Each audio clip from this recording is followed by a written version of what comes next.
Tick-tock, time to rock. We've got Anime Comic Geek Studio says, I'm kind of sad they're not on yet.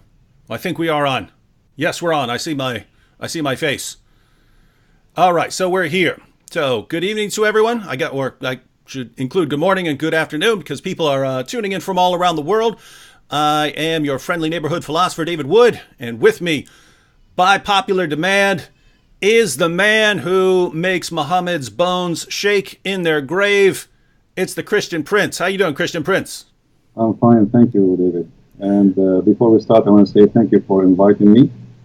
And I'm so glad to be, finally speaking to you and having all those who are, they wanted this to happen. It's happening. So I'm glad to be here. Thank you. Oh yeah, there were people have been telling me to have you on for months. I'm just not good at contacting new people, but here we are now. All right, so we're going to be taking some questions and comments from everyone in the chat here once we get going. But there may be people here who aren't familiar with you, aren't familiar with your work. So in order to help them get to know you a bit better, why don't you share a little bit about where you grew up, your background, and everyone who's watching, while he's doing that, be sure to wage jihad on that like button and share the link on social media. I am an Arab. I speak Arabic. Arabic is my first language. And I studied Islam. I have a degree in the Islamic law.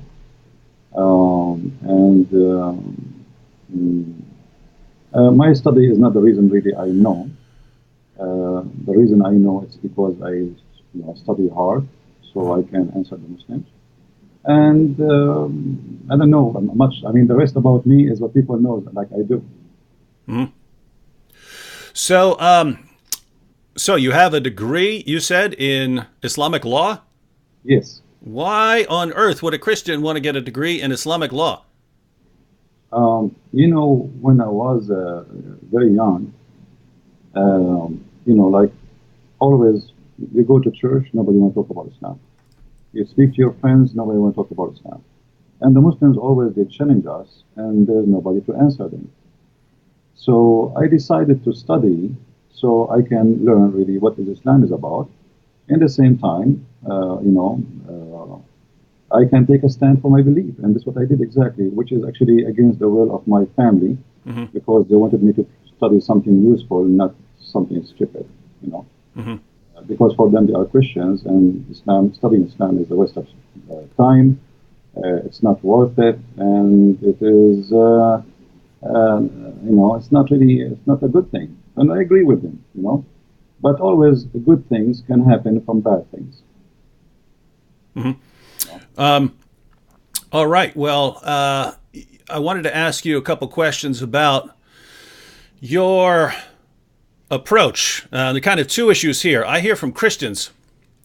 I hear from Christians all the time. And guys, those who are asking to adjust the bass and stuff like that. No, there's not. We've started. I can adjust the volume. That's about all we can do here. So just got to live with it.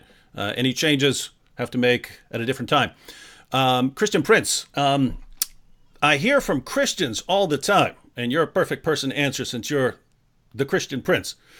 I hear from Christians who say that when you're interacting with Muslims, you shouldn't criticize Muhammad or the Quran. This is just going to drive Muslims away. They're not going to listen to anything you say.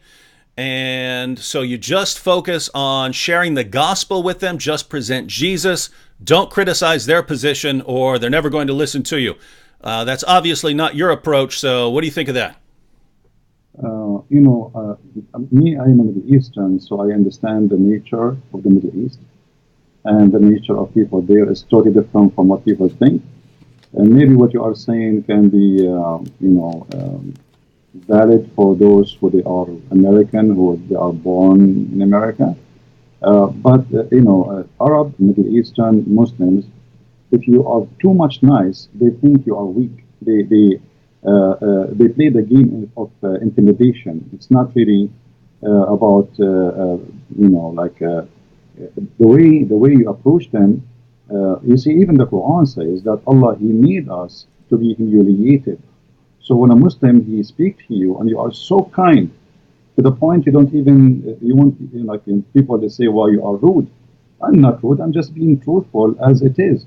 Same time, the Quran told the Muslims that Allah, He cursed us and He made us people of humiliation, which means in Arabic it says ضربت عليهم الذلة. If you go to chapter 3 verse 112, it says that Allah, He made us people who they are nice to humiliate us, not because we are nice. So the Muslims, they have different understanding for your kindness. Maybe you are trying to be kind because you are a Christian, but for a Muslim, you make him believe that Allah is saying the truth in chapter 3 verse 112, because He cursed us and He made us nice to be humiliated. So I am not nice with somebody who don't believe in being nice. And if somebody saying to me all kind of things, why I cannot say all kind of things to him too? And why I have to speak in a way some people want me to speak in? This is the way it should be. You know, even the Lord, the Messiah, He says either yea, yea, or nay, nay, be truthful. So, you know, no political correctness. The Messiah Himself, He was not politically correct, and He spoke to the Jews in many ways, and many of them, they are harsh. So being harsh, not because I hate the Muslims, I never hate the Muslims, but being harsh because the religion, the topic is harsh itself, and the nature of this religion is harsh too. Now, so you're pointing out, one, given the group that Muslims tend to not listen to you unless you're. So, in other words, it's kind of the opposite of what many Western Christians think, right? They somehow have come to conclude that if you're aggressive with Muslims, Muslims aren't going to listen to you. You're saying it's actually the opposite. If you don't have an aggressive approach, they're not going to listen to you. You see, in the Middle East, the one who shouts louder is the one who his voice is heard. So I know where I'm coming from. I know the culture. I know the nature. And, you know, everybody, you know, anyway, for me, I am very successful. I have, you know, a lot of people who live Islam. So if the way I'm doing it is not right, then how you can explain people leaving Islam left and right? So obviously it's working, it's good. And I don't insult people. I just say things as it is. I mean, your prophet is a false prophet. What's wrong with that? I mean, what I should say? I should say to him, your prophet is a good prophet when he's not. So I approach in a way which is go straight to the point. So you've mentioned a couple of times, and people have been pointing out in the chat that lots of Muslims, contrary to what many Christians in the West believe, lots of Muslims do listen to you and they leave Islam, and many of them become Christians. So what kind of results have you seen over the years? Actually, I can say to you oh, wait. Hey, well, you just got your sound got much more clear. All right, that's good. I changed the microphone from my side, actually. Maybe this is what was a switch. Oh yeah, that's perfectly clear now, guys. Does that sound better? Yeah, there were people. Yeah, perfectly clear now. All right. All right. You see, I have in the last few months, I don't know how many. I cannot even count how many people left Islam. And you know, I don't change the way I talk. This is the way I talk. This is the way I mean, even when I speak to Christians, I mean, if somebody he says something I don't like, I speak. This is how I am. I am not someone else. This is how I am. And who like it, who don't like it, it's up to him. I mean, what I can do. I mean, you don't like it, don't listen to me. Yeah, and I have to say, it's especially when I think about people in the Middle East, right? Assyrians. The Copts in Egypt, the Christians in Pakistan. When I think what they have gone through historically due to Islam, if the biggest criticism you can say is, guys, you're being too harsh when you're criticizing this ideology that has been oppressing your people for centuries, that's kind of a as someone who lives in America, I just don't think it's my place to tell people who come from that sort of background how they should be talking about Islam. You see, David, you did just a few, maybe a month or 6 weeks ago, you debated a guy, his name is Mimi Hijab. And you saw how he was trying all his best just to humiliate and to insult, but not to debate. Yep. The reason, for him, you are too nice because you are not coming from the same background. For him, humiliation is a way of winning. It's not he may make fun, even though he is saying stupid things. Even though he said the most stupid things ever, which is against Islam. I mean, he not only he lost the debate, he looked like an idiot in the village. So yet he think by making fun, he is the winner. So this is a culture thing. This is a mentality. This is a mindset. If you don't understand them, you will not even able to go through their mind. They grow this way, and they think if you are kind, that's mean you are weak, and if you are very gentle and you are not rude, that's mean you don't you are afraid. This is how they see it. For me, I am from there. I know how to speak to them. Actually, this is why they don't want to get close to me. Yep. Yeah, and it's interesting. For that debate, they made me agree ahead of time that I would be very nice and not be insulting at all, and be very friendly the entire time. And so it seems they understand as well that if you can get the Christian debater to be nice the entire time, and the Muslim to be insulting, yes, there are Westerners who will watch that and think, oh, this, why is this guy being so insulting? But lots of Muslims, boy, they love it. Now, we're going to take some questions here in a minute. I had two questions just on the Arabic, since you're a native Arabic speaker. Not anything specific, but basically here's the idea. The main argument that the Quran gives for its divine inspiration is what I call the argument the argument from literary excellence, meaning that it's just so amazingly written that it has to come from God. But I read the Quran a lot, and I just think it's the most horrible book that I've ever read.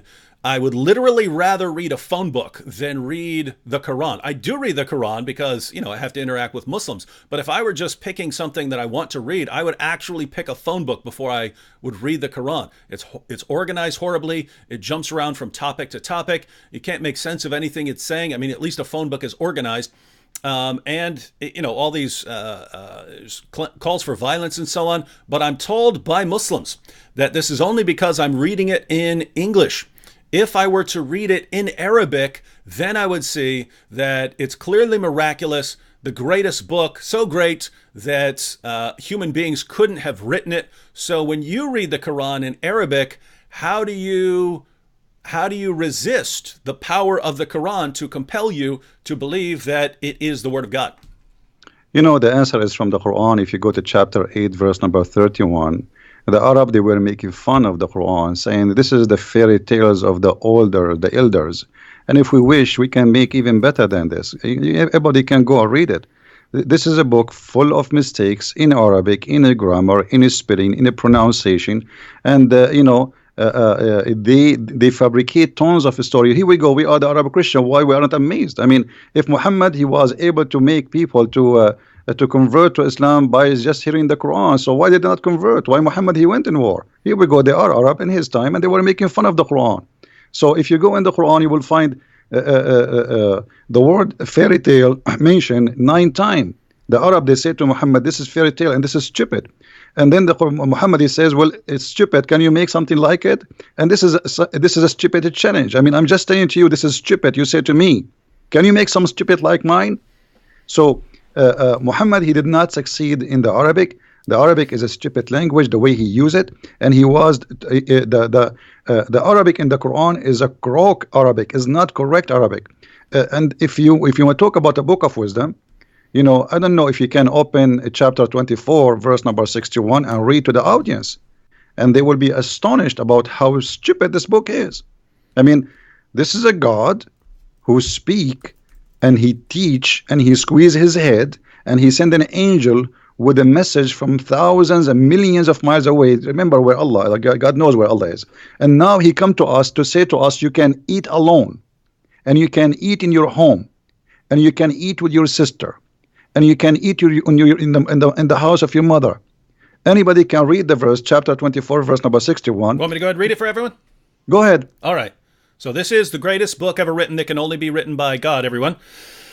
There is no blame on the blind man, nor is there blame on the lame, nor is there blame on the sick, nor on yourselves, that you eat from your houses, or your father's houses, or your mother's houses, or your brother's houses, or your sister's houses, or your paternal uncle's houses, or your paternal aunt's houses, or your maternal uncle's houses, or your maternal aunt's houses, or what you possess the keys of, or your friends' houses. It is no sin in you that you eat together or separately. So when you enter houses, greet your people with a salutation from Allah, blessed and goodly. Thus does Allah make clear to you the communications that you may understand. And I think everyone in the chat is ready to recite the Shahada if they haven't already, because that is so masterfully written. I mean, that's it. I mean, it's no sin on you, no sin. I mean, imagine he's saying no sin if you eat alone or if you eat with somebody else. I mean, this is madness, it's stupid. So he sent an angel of God, and he written in a book of wisdom to teach us to say, if you are blind, you can eat at home. Where the blind used to eat where before? I mean, in the time of Muhammad, there's no restaurants. Where do you want to eat? You are blind, you cannot walk, or you are sick, and even if you are not any of those, still you can eat at home. I mean, look at the news. So Muhammad, he came to us with something beyond intelligence. It's like super. And then he says to us, you can eat in the house of your mother. Finally, I want to call my mother and tell her, hey mom, I can eat in your house. She will say to me, idiot, you are eating in my house all your life. So what is this about? This is silly. This is stupid. So you brought up a couple points there, but basically what I hear from Muslims is, you know, if you just read the Quran in Arabic, you'll find out that it is the word of Allah, and true Arabic speakers will recognize that. You're pointing out that even according to the Quran, people of Muhammad's time, all of whom were Arabic speakers, they thought the Quran was a big joke. Well, all of them, and actually Muhammad, he don't even have a book. You see, if you go and read the book of the Quran, you know, if you go to the Bible, you know, you want to search where God, how he created things, you go to the book of Genesis. Mm-hmm. Where in the Quran we can find how God created the whole earth and heaven. It's all over. It's like somebody, he put a bunch of papers in the front of a fan, big fan, and he turned it on. And then we collect them together and we make a book. So nothing there makes sense. And then, you know, if you go in the Quran, you will find things because of this madness. The Quran says that today, as an example, in chapter 3, verse number 7, today I completed your religion for you, accepted Islam for you. And then why? You know, because we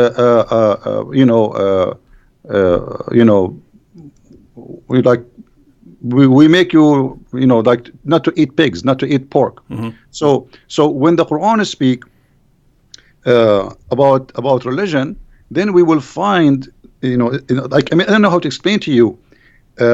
I wish everybody can, you know, speak Arabic, because you will die laughing from the stupidity of this Arabic. Mm-hmm.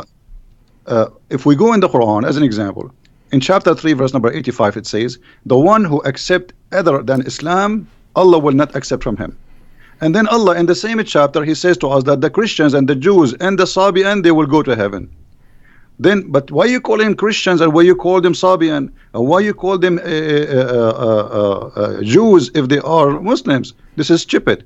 If you go to chapter 5, verse number 3, it says that Allah, he forbid for you, etc., etc., etc., etc. And then he said, today I completed my favor upon you and choosing Islam as religion for you. But this is the chapter 5, verse number 3. It is in the beginning of the Quran. This verse can be accurate if this is at the last verse in the Quran. Like Jesus in the cross says it's complete. Here, it says complete in the beginning of the Quran. How we can solve this problem? This problem can be solved easy by saying, okay, the one who made the book, he took this verse, he put it here, but it should be at the end of the book. And yet the Muslims, they say to us that this is the book of Allah. If Muhammad said this verse in the beginning, that means all the chapter after chapter 5, verse number 3 are fabricated. Because he just said, I don't know if you can read it for us, David. Mm-hmm. Chapter 5, verse 3, if you can read it, so people, they can see. I mean, this is crazy. How he complete the religion for them, accepted Islam for them. I complete my favor upon you. Mm-hmm. Ready? Chapter 5, verse 3. Forbidden to you is that which dies of itself, and blood, and flesh of swine, and that on which any other name than that of Allah has been invoked, and the strangled, and that beaten to death, and that killed by a fall, and that killed by being smitten with the horn, and that which wild beasts have eaten, except what you slaughter, and what is sacrificed on stones set up for idols, and that you divide by the arrows, that is a transgression. This day have those who disbelieve despaired of your religion, so fear them not, and fear me. This day have I perfected for you your religion, and completed my favor on you, and chosen for you Islam as a religion. But whoever is compelled by hunger, not inclining willfully to sin, then surely Allah is forgiving, merciful. I'm sure there are here more people, even more people, ready to recite the Shahada after hearing that. So he completed his favor upon them by saying to them, you cannot eat pork. That's it. Islam is complete now. So all the chapters after, and here you notice, I don't know if you noticed with me, David, that in the same verse at the end it says, after all what he forbade, if you are hungry, still you can eat all of those, which means you can eat pork. Even pork you can eat. But then we find this is a contradiction for chapter 2, verse number 65. Isn't it Allah who cursed the Jews and he made them pigs and monkeys because they broke the Sabbath? Why they broke the Sabbath? Because they are hungry. Because Allah, he made this fish only appear in the Sabbath. So those people, if they are hungry, they are not allowed. But if the Muslims are hungry, they can eat pork. Yeah, I've never actually made a video on that one. I might have to knock out a video on on that contradiction there. One more question, then we'll turn it over to chat here. Along the same lines, one of the other things that Muslims say, because one of the main arguments that they give, thanks to Ahmed Deedat and Zakir Naik, is the amazing scientific insights of the Quran, that Muhammad knew things that no one at the time could have known and that weren't discovered until centuries later, and scientists are still marveling at the amazing scientific accuracy of the Quran even today. I sit here and I read the Quran and it looks like a scientific catastrophe. It looked like if you were to invent the most ridiculous picture of the universe that you could possibly come up with, that's what Muhammad believed about the universe. If you could come up with the silliest theories about human reproduction that you could possibly come up with, that's what Muhammad believed about human reproduction. But what I hear from my Muslim friends is, in the Arabic, you find that everything is correct, that it's amazing and has all these scientific insights. Since you read the sources in Arabic, would you agree with the Muslims that their sources are filled with amazing scientific insights that prove that Islam is true? The Quran is the most stupid book ever I saw all my life, and I challenge any Muslim to prove me wrong. The God of Islam even don't remember which one he created first, the trees or the stars. Have you ever heard of a maker? He says something in one verse, he said the opposite in different verse. The Quran do not know even how the baby is created. He says that the baby, he was a sperm and then he became a congealed blood, which is funny because the sperm was a sperm and then it became a congealed blood. Muhammad, he explained, and he says that the sperm stay inside the mother for 50 days. Have you ever heard of a science like this?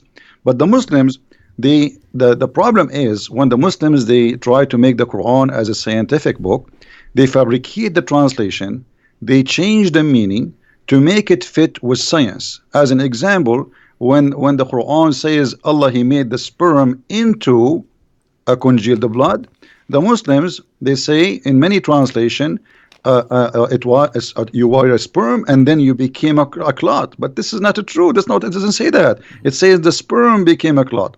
If you go in Sahih al-Bukhari as an example, Muhammad, he says in hadith number 2644, he said that the semen remain in the womb of the women for 40 or 50 days, and this is authentic hadith. So this is the science of Muhammad claiming that semen can live for 50 days. Science says maximum 5 days. So that's the correct. Only mistake is only a 0. Yep. That is correct, by the way, ladies and gentlemen. In other words, if you go to your biology class and you ask your biology teacher or professor how long can a sperm survive, you'll hear maximum 5 to 7 days. Not so, according to Muhammad. So if you're a Muslim, you could spend a lot of time. You could spend a lot of time correcting your teachers and professors. All right, Christian Prince. We'll be talking more about the Muslim sources and what the Quran says. Wanted to ask you a little bit about. You seem to have a lot of problem with your videos getting taken down and things like that. There's a comment over here by Guy777 that'll kind of. I'll reply to this real quick and then get your comments because.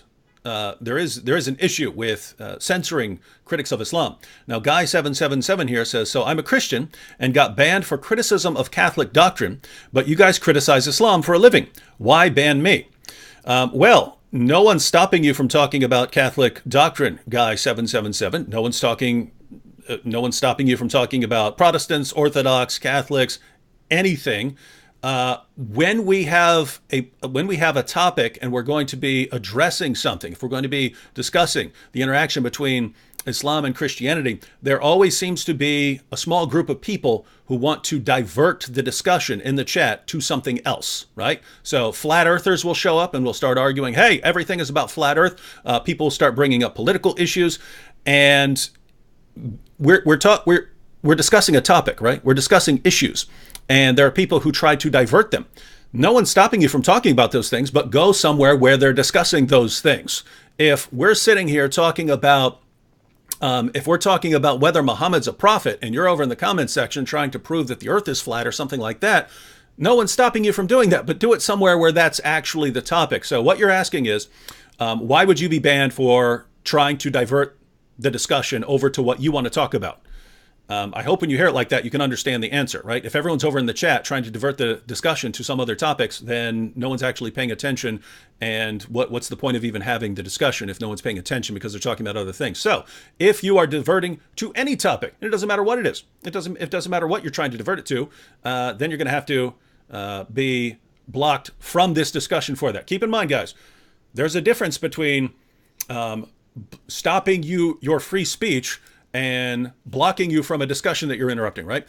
In the United States, we have protected free speech. That doesn't mean you get to come into my room and scream in my ear all you want. You can't say, oh, I'm screaming in your ear in your house because it's freedom of speech. No, that's a separate issue, right? No one's going to stop you from stating your positions in certain places, in public, on the streets, in public parks, things like that. So no one's stopping you from saying your positions on YouTube, Facebook, out in the parks, wherever you want. This area, it's like our house, and we're inviting people to the house to have a discussion and thing, and you're coming in and trying to divert the discussion to what you want to talk about. No, you can't do it. So it's a different issue. Try again, but don't do that again, or I'm going to block you again. All right, so Christian Prince, with that said, what has been your experience of interacting with Islam on sites like YouTube, which have some sort of commitment to free speech, and they say everyone's welcome to pay their ideas. Now, why do your videos keep getting blocked and so on? Yeah. Before I go there, I want to answer this guy. He asked about the Catholic. First of all, the Quran in chapter 5, verse number 14 said, I will spread hatred and enmity between the Christians until the judgment day. And for me, when you do that, you are serving Allah. You are not criticizing anyone. Secondly, you might even be a Muslim, and how we know even you are a Christian. Number 3, the Catholic, they are people who believe in Jesus. They believe in the Father, the Son, the Holy Spirit. So you are wasting my time and very expensive time. We spend our life to speak about things which is not really worth it for us. Go to different place. There is a guy, I can advise you to go to his channel. His name is Muhammad James White, and he hate the Catholic to death. He will welcome you, and he will have you, and will give you a big long hug. Now we go to YouTube. YouTube, anything we say against Islam, they take us down. It doesn't matter what you say, even you say hello. The second you attack Islam, the second you are not welcome. Say something good about Islam, they will welcome you. I cannot even keep my videos for a few hours live on air. I have to keep them, taking them down, because they keep sending me. I received tons of emails from YouTube saying Pakistan government complained about this video, and about this video, and about this video, and about this video. I mean, and we have to take them, away. So Pakistan government don't agree. Muslims don't agree. I mean, I live in America. What I have to do with Pakistan? And why Pakistan have control of YouTube? So, we cannot say something without being chased, and this is the reality. And because of that, I keep asking people to carry on my videos and spread them all over. Mm-hmm. Yeah, and by the way, guys, I say the same thing, because there's really, every day when I wake up and I open my computer, I think, okay, I might open it up and it might say you've been banned from YouTube, just because of I get messages all the time from YouTube saying your video has been banned in Germany. This video has been banned in Pakistan. I get entire lists of videos that are blocked in Pakistan. So you just wonder when you're going to get up and a bunch of people false flagged a bunch of your videos again, and then you get banned from the platform. So it's a pretty rough position. By the way, the guy who just asked the question about Catholics, he said he thanked me for at least answering the question, and so hope that was. For the record, I like James White when James White is talking about the topics that James White is really awesome at. But there is a good point there. If you're interested in those kinds of discussions, James White's platforms deals with those, right? We just don't we're not dealing with that there. We're not dealing with the interactions of Catholicism and Protestantism and Orthodoxy. So we're going to continue here. We have here, I'm going to go through some of the questions over here. Someone says, can you please ask the Arabian prophet to explain the Egyptian saying Salli al-Nabi? Is that something you're familiar with? Yes, Salli al-Nabi, which means pray on the prophet, you know. And actually, this is something happened during the debate with Mimi Hijab, when he said to you, it's mean pray for, not pray to. Supposedly he fixed it, but the fact he make it blind. Allah wa malaikatahu yusalluna ala nabi. Allah and his angels, they are praying on the prophet. So salli ala nabi, it is a term which the Arab, they keep repeating based in the order of the Quran, where it says that every Muslim, every believer have to pray on the prophet. And even Allah himself, he prayed on the prophet and the angels, which means Muhammad become the center of the universe. Mm-hmm. So you're saying that this actually refers to prayer here. Absolutely, this is a prayer. I mean, like when you ask in your debate about the word salah, and they start making fun. I mean, show me one word in the Quran it doesn't say salah mean pray.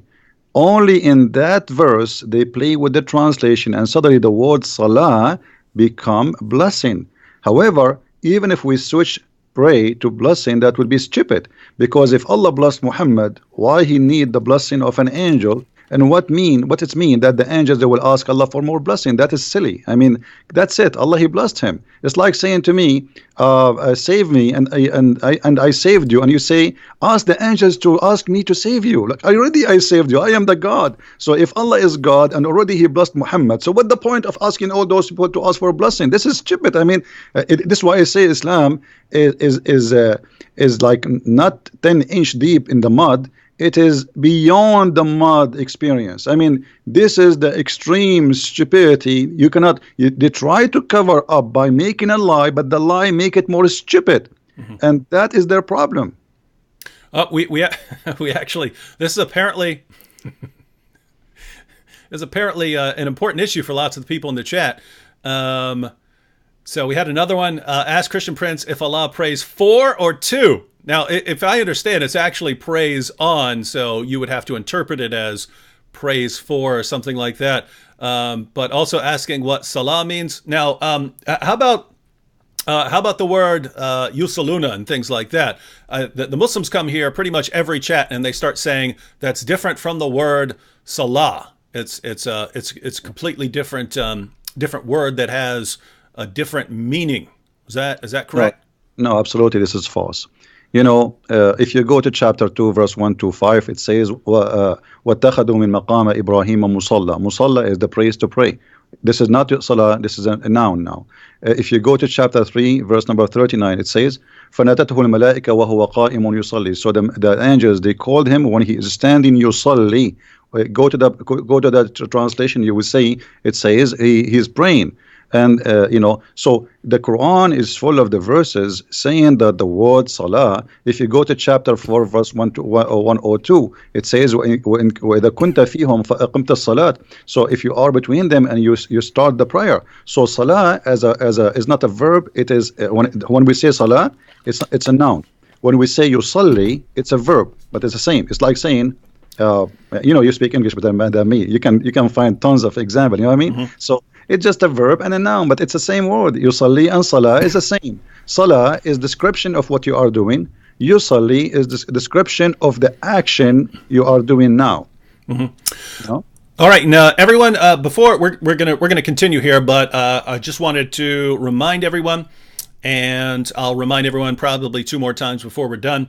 The links to Christian Prince's various platforms, those links are in the description box. So you have a link to his YouTube channel if you're not subscribed, link to his Facebook page, and also if you want to support him, there's a link to his Patreon page there. So I speak from experience when I say that when we try to dedicate a good portion of our lives to responding to Islam, to making videos, to having these kinds of discussions and so on, it takes up a lot of time, especially when you have to do studying and stuff to prepare for topics and so on.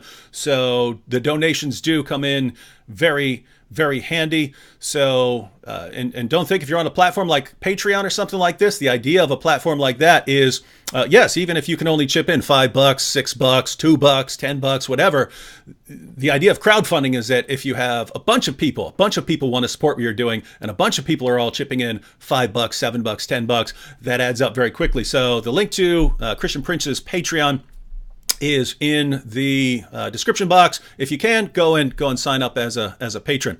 Now, here's one I think I'll answer real quick, and then Christian Prince, you can add if you want to. Ahil here, we have a Muslim over here, and matter of fact, Ahil, if you have some questions for Christian Prince, we're happy to answer them. For some reason, he's talking about Koine Greek. He says Koine Greek is Pidgin Greek.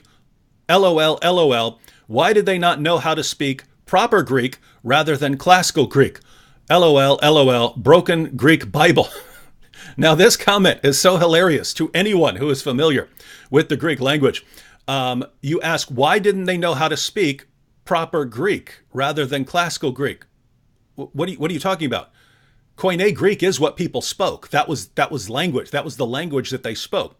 The classical Greek writers, they wrote in classical Greek, but if you're talking about the first century and the language that people spoke wherever you went, the language that had been spread thanks to Alexander the Great, Hellenizing much of the known world at that time, they spoke Koine Greek. So if you're writing your book, if you're writing the Bible, and you're writing it, what are you going to write in? Are you going to write in classical Greek, or are you going to write in what everyone speaks? That's Koine Greek. It's just a simpler form of Greek. So just so you know, hope that helps. Broken Greek Bible. David. What's up? This guy is talking about broken language. I mean, how he when Zakir Naik he speak, why he don't make fun of him when he speaks stupid Arabic and he do not know Arabic? Did that? And Zakir Naik, both of them don't speak Arabic.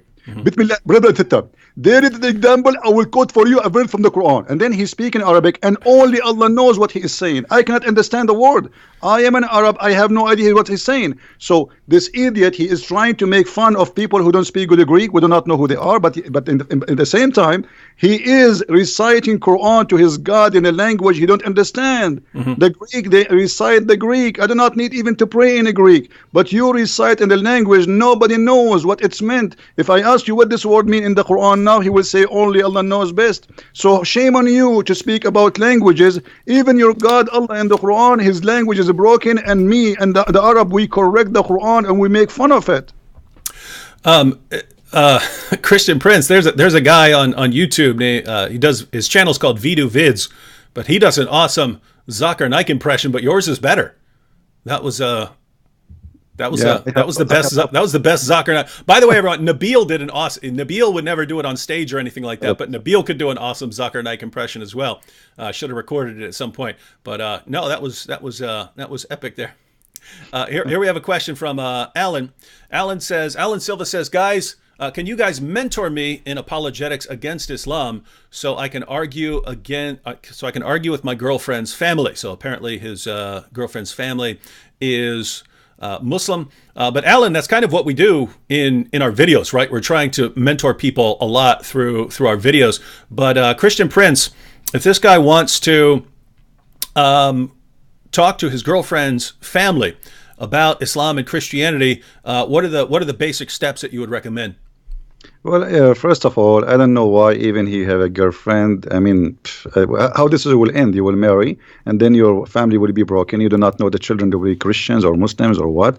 So I don't think this is a good idea. Always you have to marry from someone share the same target, the same belief. Otherwise, it's going to be a broken family. Well, we don't actually know here. I mean, his girlfriend may be an ex-Muslim or something like that. He's asking about the family, or she may be Muslim. We don't know at this point. But if he wants to actually respond to her family using apologetics, what would you recommend? Well, he can, watch your videos. He can get my books. I have many books on Amazon. He can watch my videos. They are for free. And, we do our best to teach. This is what we do. So watch our videos, learn from them, take reference, and make an argument. But before always you talk about, before you open your mouth and speak about a topic, you better educate yourself very well about it. Not only just learn 2 letters and go and say, hey, I heard this, because that will be not really a good idea. You have to get you don't claim to be a chef if you know only how to make salad. You have to know how to make many dishes. So you need to educate yourself very well before you open your mouth about a topic. Mm-hmm. We have a question here. Why is the word Pharaoh used in the Quran as a proper name? It lacks the definite article, so it is the name of the Egyptian king from the era of Moses, not a title. Is that correct? Is that a problem? Well, when the Quran says Pharaoh, and this is appear in more than 61 places, the Quran don't tell us who is Pharaoh, but it's talking about Pharaoh as a name, as this guy, his name is Pharaoh, which is wrong. Mm-hmm. Same time, there's many Pharaohs. Which one?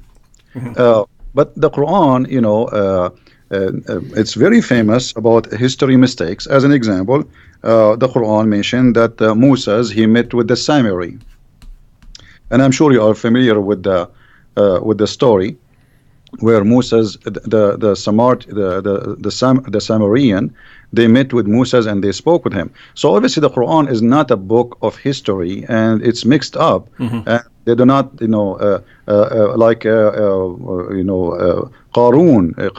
and suddenly the Haman, suddenly Haman appear in the Quran as a minister for the Pharaoh. What Haman have to do with the Pharaoh? Moses and Aaron, they are the uncle of Mr. Jesus in the Quran. So, I mean, who is Jesus there? Even the word Jesus did not appear. There's Mr. Isa. So we have Isa replaced by Jesus in the translation, but this is Mr. Jesus the Muhammad, supposedly. And his uncle is Moses, and his grandfather, his name is Umran. In case you do not know, too, for the people who are listening, the father of Moses, too, his name is Umran. So the Quran is mixed up. There's nothing to do with history we can rely on, and this is why we laugh always about the history of the Quran. Even Muhammad, he could not even David, I want you to challenge all the Muslims who are listening. Who can show us Israel? The word Israel in the Quran repeated tons of time. Okay, I am reading the Quran, and the Quran is the book of God. I want to know who is Israel, where we can find in the whole Quran who is this guy who his name is Israel. We cannot. I challenge any Muslim. So how this book is a book of God, and suddenly he jump and he start talking about a guy, his name is Israel, children of Israel. Okay, who is Israel? Shouldn't you first introduce to us this person? So Quran is a silly book. It is not the same. In the beginning you said yellow pages. Yellow pages is better because yellow pages, you have first name, last name, you have an address, and you have a phone number. Here there's nothing. I wanted to ask you about that name Isa, because I've read a few theories about where that name came from. Some people have said that maybe it came to Arabic through multiple other languages before it got there, and so that's the one that they were using. I've seen maybe it was a special usage because in the Quran Allah wanted to combine it as a parallel with Musa, so Musa and Isa. I've seen that perhaps the Jews were referring to Jesus as Isa, using the name Esau because they regarded that as an insult. So when the Jews of Arabia referred to Jesus, they would say Esau, and Muhammad just didn't know, so he picked up the term. Do you have any theories on why it's saying Isa rather than Yasu? You see, the Muslims themselves did not know really how the name came to existence, because we as an Arab and all the Arabian Christian history, we never heard of a person whose name is Isa. We call him in Arabic Yeshua. In the Hebrew is Yeshua. So we say in Arabic Yeshua al-Masih. You will not find a single Arabic Christian he used the word Isa. This is only a word created and came through Muhammad. It is possible that maybe the Jews, they were insulting, as you said, but really there is no we cannot find where this is coming from. And remember, David, that Islam is disconnected religion, which means the Muslims today, they have nothing to do with Islam in the time of Muhammad. The first book written about Muhammad, it was hundreds of years after Muhammad. There's nothing about Muhammad. You know, the Quran itself, the one we are reading today, they're saying that this is according to recitation of Hafs. And Hafs, according to Muslims, he was a fraud. He was a thief. He steal books and he claimed that they are his own. So, and his father was the same. So Hafs, he learned the Quran from his stepfather Asim. Asim was a fraud, according to Muslims. Asim and Hafs, both of them, their hadith is rejected. So how you accept his Quran? So they don't have Quran. The Quran itself have no roots. So how we can find out where Isa is coming from? And at the same time, the Quran always come to us with strange names. Okay, who is Yahya? We do not know. Who is Salih? Names, they are coming from the middle of nowhere. And Muhammad, he inserted them in the Quran. Zulqarnain, I'm sure you know about Zulqarnain. Okay, Zulqarnain in Arabic means the man with the two horn. Okay, have you ever heard of a guy, his name is the man with the two horn? Why, he's a cow? I mean, give us a name. What's his name? You don't tell me what he's wearing in his head. Have you ever heard, like now, you are wearing a headset, David, I will say the guy with the headset. And then a guy who come after 10,000 years, he will know, he will recognize David Wood because he was wearing a headset. This is stupid. So when you say the man with the two horns, shouldn't you tell us first what his name, where he was, which country, what language he speak? So this is a silly book, have no roots, and it's a collection of fairy tale stories. As we said, the Arab, they keep saying that to Muhammad. And Muhammad, he is just trying to make himself a prophet. And okay, they asked him, the Jews, they came to him, they said, okay, tell us about Zulqarnain. He started telling them, first of all, he did not answer right away. He waited until supposedly Jibril came, and he told them, okay, Jibril told me the story of Zulqarnain, and he started telling us a story about he found the sunset in murky water. So Islam the Quran is not even a good for 6 years old low IQ child. He will laugh at it. And the things you're bringing up about, you know, the Quran not explaining who this person is, or not explaining who that person is are actually a pretty big problem for Islam, because Allah claims that this is the book that's explained in detail. It's fully explained. He's given us a book that's fully explained. And if you don't know from some other source or from your own historical knowledge what these things are talking about, you're going to be really confused, because it's not fully explained. It's not explained in detail. It's just, yeah. So anyway, rough book. All right, we have a question here, and this has come up previously. Sister Sunshine says, ask Christian Prince about the necrophilia question. So this has come up before, that we do have a story about Muhammad crawling down into a grave in a situation. I've never, if I'm being generous, then I would think that Muhammad just went and slept beside this woman. You're reading the sources, so tell us what this is about. You know, the story is saying that Muhammad, when this is about the woman, her name is Fatima bint Asad, and she is supposedly the mother of Ali. So when she died, Ali, he came to him and he was crying. And he was crying because simply his mother, she never believed in Muhammad. So Muhammad, he told Ali, don't worry, I'm going to do something. Muhammad, he went to the grave, and the women, she have nothing, because, you know, when the Arab before Islam, they have the same tradition. They make the person, you know, naked, and then they put them in the grave. They warp them with a sheet. There's no like a coffin. It's a sheet. They put them in the grave, and then Muhammad, he took his clothes and he lay down with her in the grave. And why? According to Muhammad, the Arab who was watching, they said to him, whenever you came with something nobody did before you, why you are doing that? He says, because I want to make the pressure of the grave lighter on her. Now, the story doesn't say that Muhammad did anything wrong, but Muhammad, he took off his clothes and he lay down with a dead woman she's wearing nothing. And the excuse is to light the pressure on her grave. But this is contradiction for the Quran, because the Quran says you pray for them or you don't pray for them, Allah will not forgive them. They are kuffar. So how, if Muhammad, he lay down in the grave, the pressure of the grave will be less? This is silly. So Muhammad here is either he is a mentally ill, you know, and you know, he wanna give himself like I can make even the one who go to hell suffer less even after he die, which is stupid to say, because you are just a prophet, you are not God. And the pressure of the grave, what does that mean? It's silly, stupid too. So I don't understand really why he did that, and I don't see it was really sexual as it was like something crazy and stupid, you know. I wasn't there to say it was sexual. I can say it is something from somebody he have a mental illness. Mm-hmm. Yeah, and it's so whether he had sex with her dead body or not, it's just weird. No matter what the situation is, it's just a weird thing.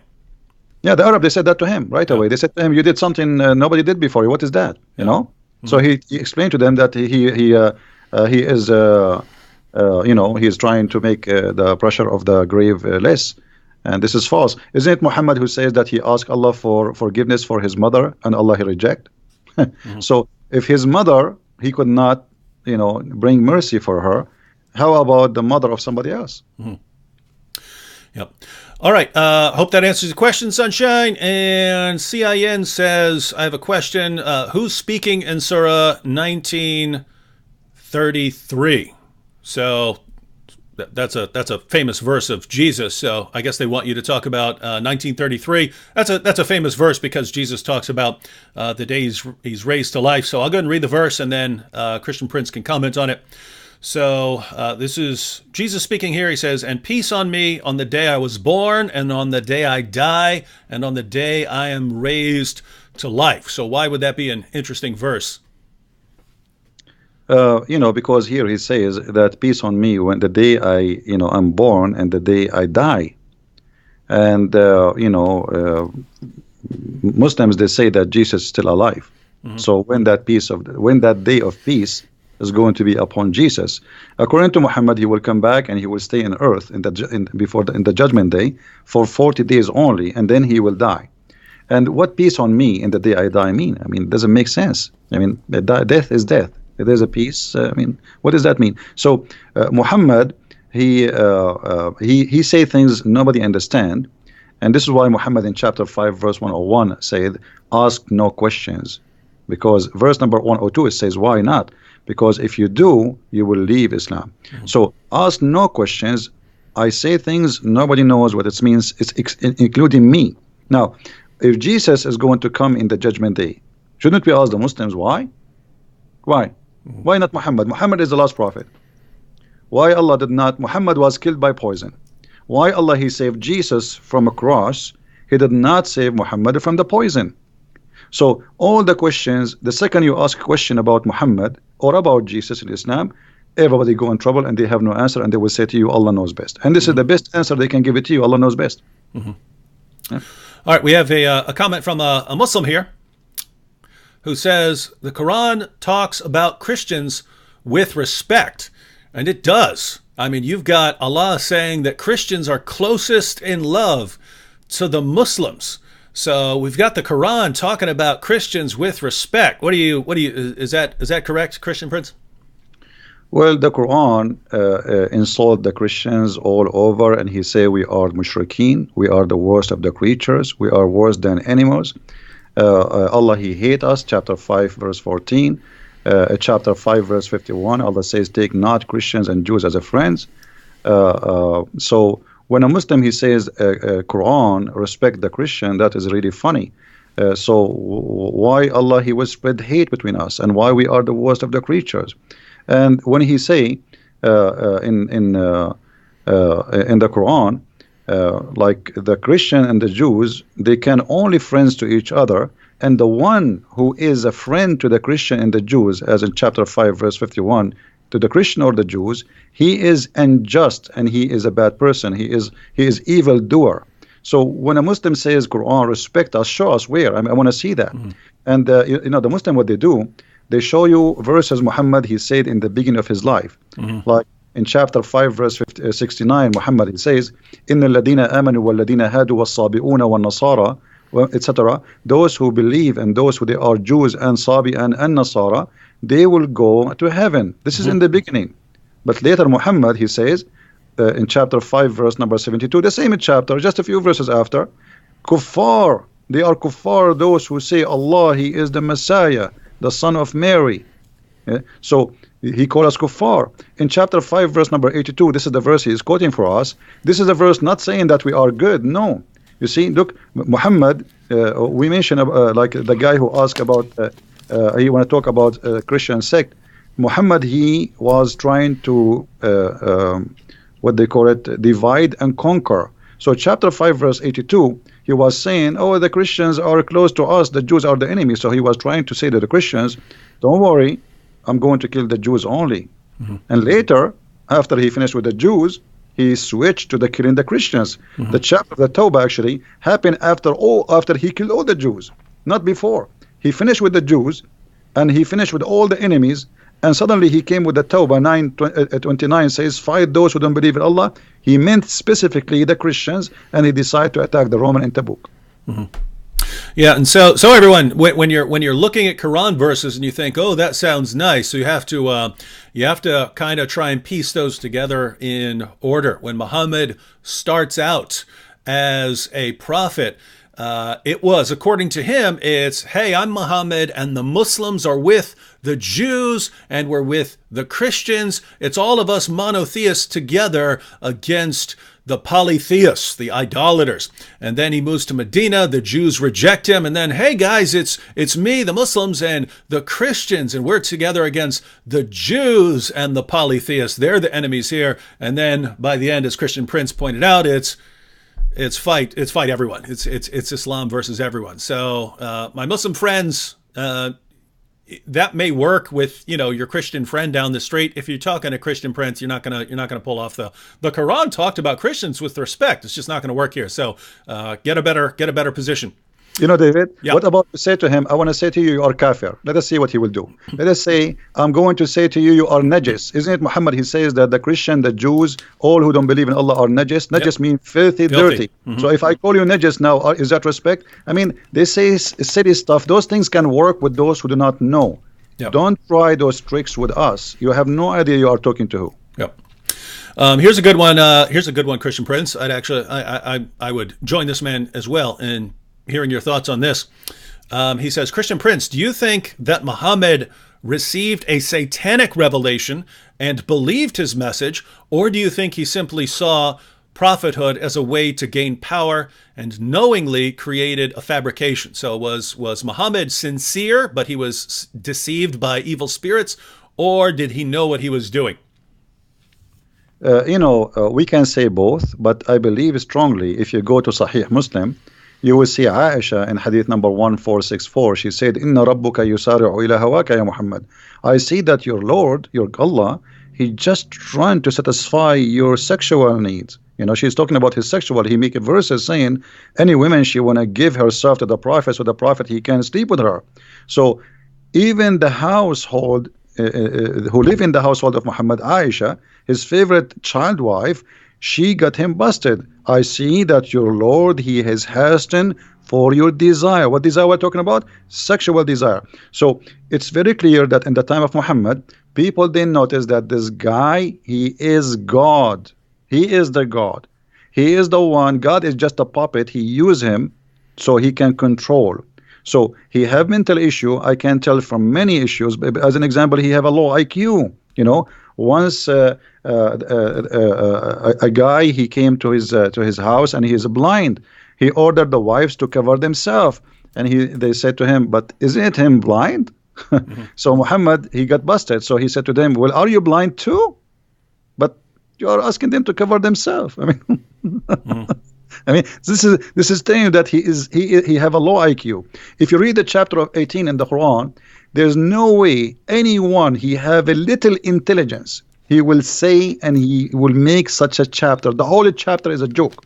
So Muhammad, he have a low IQ, but he can be fit for that time for those Bedouin who live in the desert. They are not educated, but he could not convince the educated Jews and Nasara in his time, and this is why they rejected him. Muhammad, he said, if I was able to convert 10 Jews only, the whole Jews will convert, which means he could not convert 10 Jews. You believe it? 10 Jews, he could not make them believe. All right, next question is from Jack Sparrow. He says, David, please ask Christian Prince, how does the Shahada sound before Muhammad? So there is a Shahada before Muhammad. So how does this sound? You know, first of all, the Shahada is something funny because, you know, the word Shahada in Arabic is witness. So how you can witness for something you did not see? And you will see that the Quran says that Allah himself, he says Shahada. So Shahid Allahu an la ilaha illahu wal malaika, chapter 3, verse number 18. So Allah himself, he says Shahada. Okay, Allah, he says Shahada to who? So the Shahada, I believe it was Muhammad, he is trying to enforce himself on people to agree that he's a prophet, and he wants them to declare it, otherwise you die. And then because if you declare it, people will hear it, and then there is no way to return. You will be rejected by your tribe, by your family, because you declare that you are following Muhammad. So Shahada, it was a way to sign in the army of Muhammad with the point of no return. Because there's two issues here, two risks. If you leave, Muhammad will kill you. And if you join your family, they will reject you.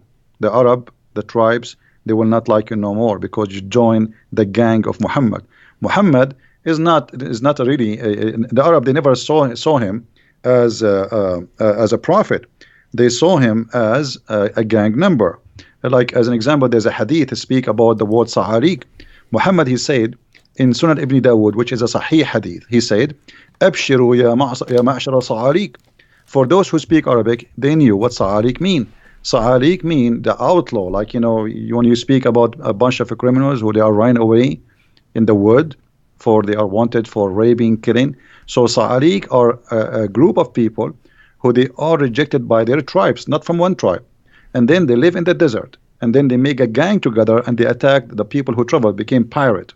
So Muhammad, he called his own people Sa'ariq, which is an insult.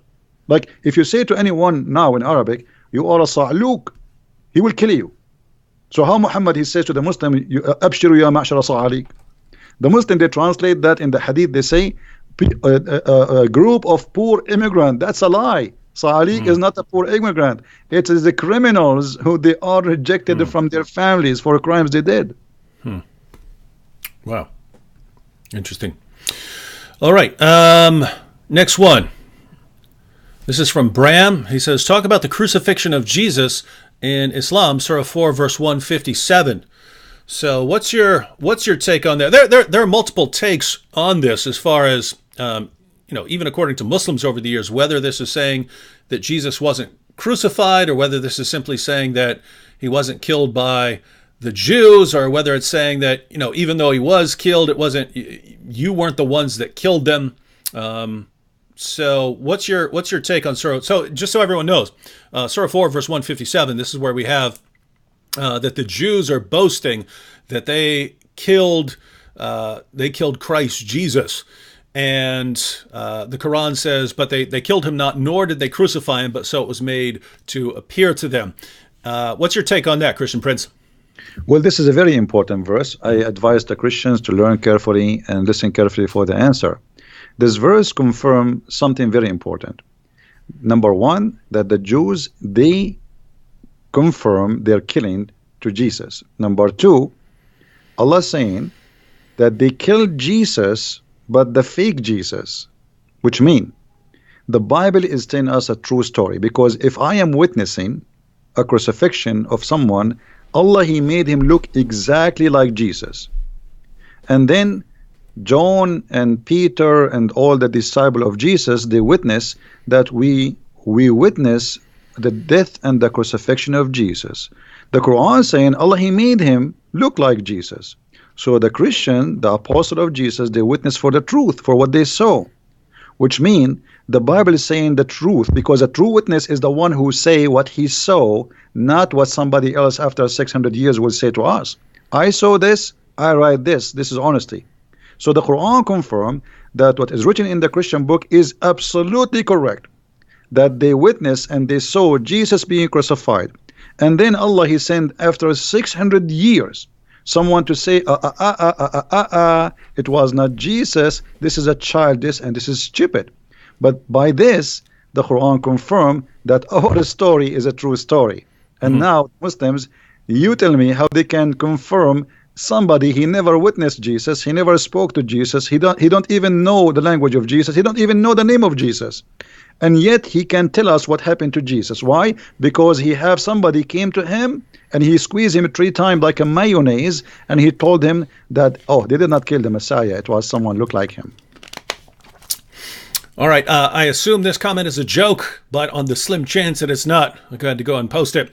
YS says, hello, I want to donate $1 million right now. Is it possible to send $1 million as a donation? Let me know so I can do it now. Well, if you're talking about to Christian Prince here, well, I don't know if you can send a donation that big, but no, I don't want $1 million. I don't want it, David. Give it to David.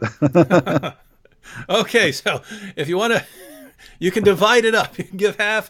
Go to Christian Prince's. Just go to Christian Prince's Patreon page. The link is in the description box. You can give him whatever you want. You can find my info if you want. Back to this comment from a Muslim. He says, "I have no problem with Christians as a Muslim." Well, my take would be that that's great that you don't have a problem with Christians as a Muslim. But my understanding is that Allah has a problem with us, and Muhammad had a problem with us. And because Allah and Muhammad had a problem with us, and the rightly guided caliphs had a problem with us, and 14 centuries worth of Muslim scholars have had a problem with us, that there's still a problem with us. So, Christian Prince, how would you respond to a Muslim who says he has no problem with us? How he say, I'm a Muslim and I have no problem with the Christians? That means you are a hypocrite. Because if you are a Muslim, you believe in the book of Allah, and the book of Allah says in chapter 5, verse 51, take not Christians and Jews as a friends. Even the Quran in chapter 9, verse 23 says you cannot even take your father and your brother from your blood as a friend. So either you are a hypocrite, playing taqiyya on us, think that we are a bunch of fools who do not know your book, or you yourself, you have no idea what Islam is about. You are just born of a Muslim family. Your name is Muhammad, and you think you are a Muslim. Choose one. Which one is you? I don't know. Yeah, I have to say, to the Muslims who are watching and thinking, hey, I get along with Christians. I get along with everyone. I don't have any problem with them. Look, it's great that most Muslims live better lives than their religion commands them to live. And it's great that most Muslims live better lives than their prophet lived. But we're not talking about nice Muslims who just don't follow Muhammad's teachings. We're talking about what the Muslim sources say. So even though you have no problem with us, again, your God definitely has a problem with us, and your prophet definitely had a problem with us, and that's why followers of your God and your prophet have been killing Christians and lots of other people for a very long time. Wait a minute. Wait, now the same guy, Christian Prince, I scrolled down to his next comment to see what he was going to say. But it's the same guy said he has no problem with Christians. And he says, but I just asked Christians not to call Jesus God. So he's saying he has no problem with us. Just don't call Jesus God. And what if we call Jesus God, what will happen? What next? What he would do? Yeah. What's the plan there? He would do jihad?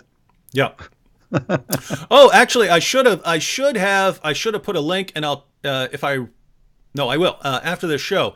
First and last here said, Christian Prince has books available on Amazon. Be sure to check them out as they are filled with invaluable information. I'll add those to the description box after the show. So if you're watching this in a replay afterwards, the links will be there. But Christian Prince, why don't you tell us about the books that you've written? Well, my books is actually, the Muslims, they say to me, well, if you are a person who know a lot, how come we never heard of a book you have? So I said, okay, I'm going to give you books. So I start writing books. So it was the Muslims who gave me the idea, and they are the Muslims who invited me to do so.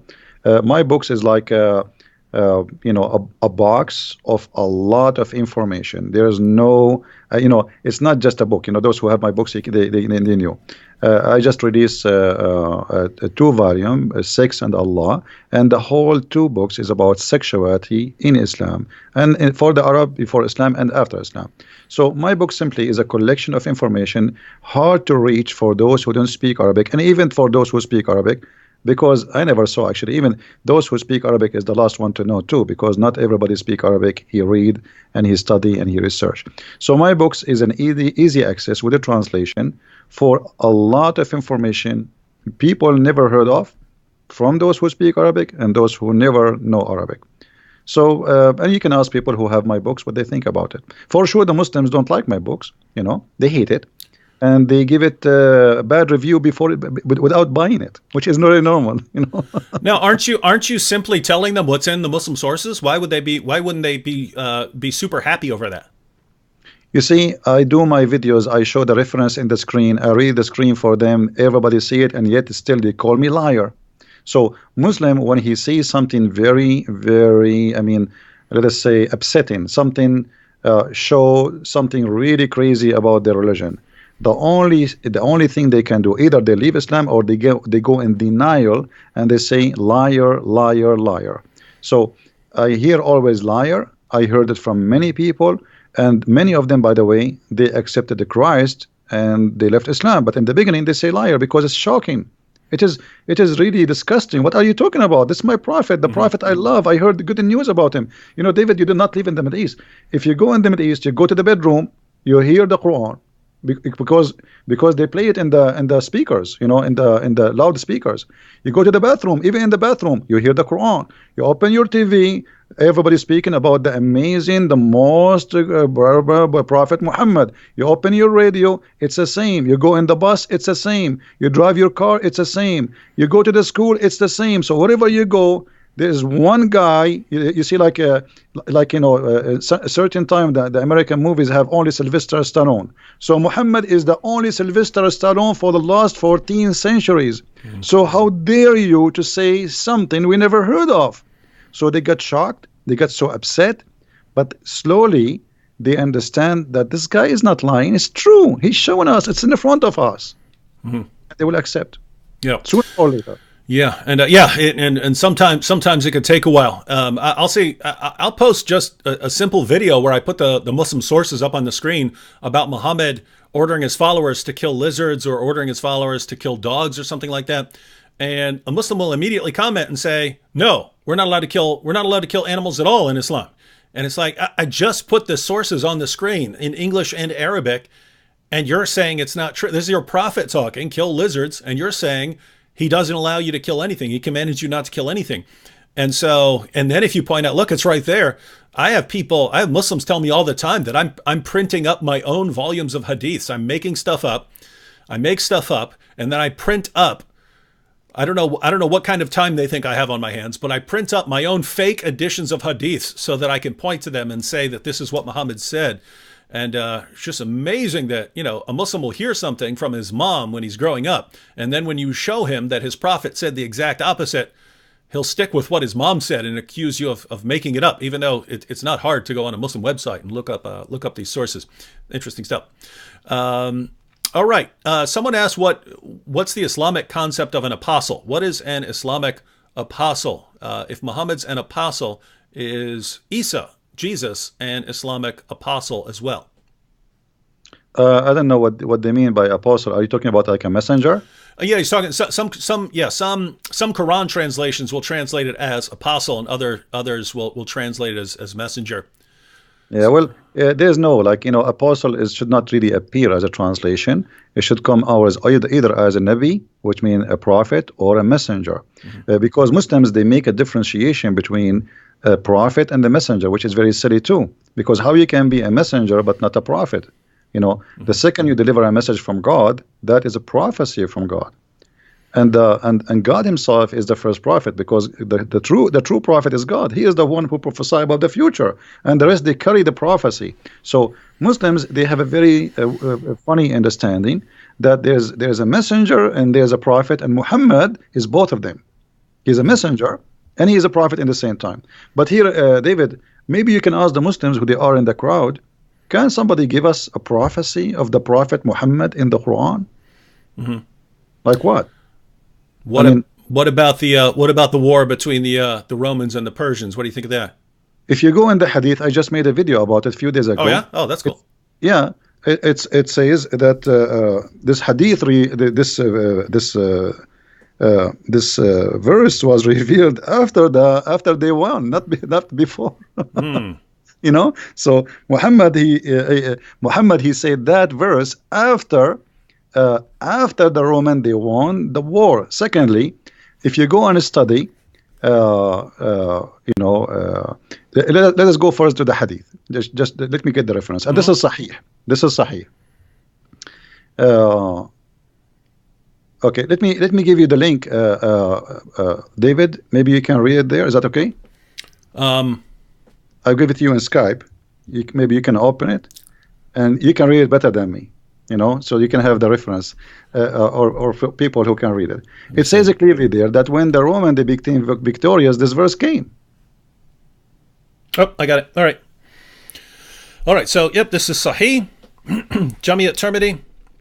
Abu Sa'id narrated, on the day of Badr, the Romans had a victory over the Persians. So the believers were pleased with that. Then the following was revealed. The Romans have been defeated, up to his saying, the believers will rejoice with the help of Allah. He said, so the believers were happy with the victory of the Romans over the Persians. So how this can be a prophecy? The verse came after they won the war. How this can be a prophecy? This is stupid. I mean, right? That's what it says. So they won, the Roman they won, and Muhammad, he said the Roman they were victorious. So what is the prophecy? Same time, even if this hadith does not exist, we get them busted, because Muhammad, he used in Arabic the word bada, and the word bada is between 3 to 9, and the final victory, the Roman they lost Jerusalem in 614, and the final victory it was 28 and 29. So Muhammad he got busted either way, either if it is he say that before they won, or if he say that after they won. But imagine after Trump he won, I say, let me give you a prophecy. He won, and the Republican will rejoice. That's funny. He won already. He won a year ago, in the year 2016. So the hadith in front of you is very clear. Same time, there is a question, and no Muslims can answer, why the Muslims will rejoice for the Roman victory. Isn't it the Roman are kuffar? Why they will rejoice for the victory of the Roman? What they have to do with the Roman? So, and by the way, everyone, Christian Prince, as far as I know, this is the main prophecy that Muslims go to. So you're saying that they're the main one they go to when we ask them about a prophecy here, it fails completely. Absolutely, it's stupid in either way, because the years. If you see this hadith here, if we say it's not exist, but they cannot say it's not exist. It's sahih, as you see. So the Roman they were victorious, and then the following verse was revealed. It's very clear. So it's revealed after they've been victorious, not before. Secondly, in Arabic it says غُلِبَتُ الروم, and then it says وَبَعْدَ غُلْبٍ سَوْفَ يُغْلَبُونَ فِي بِضْعِ سَنِينَ. So they are going to be victorious in the word bada 3 to 9, and the Roman took them a lot longer than what Muhammad he predicted. So either we go that Muhammad he was predicting before, and that will make him look as a false prophet, or we say, as the hadith here, which is sahih supposedly, saying that the verse revealed after the Roman were victorious, and that will destroy all the claim anyway.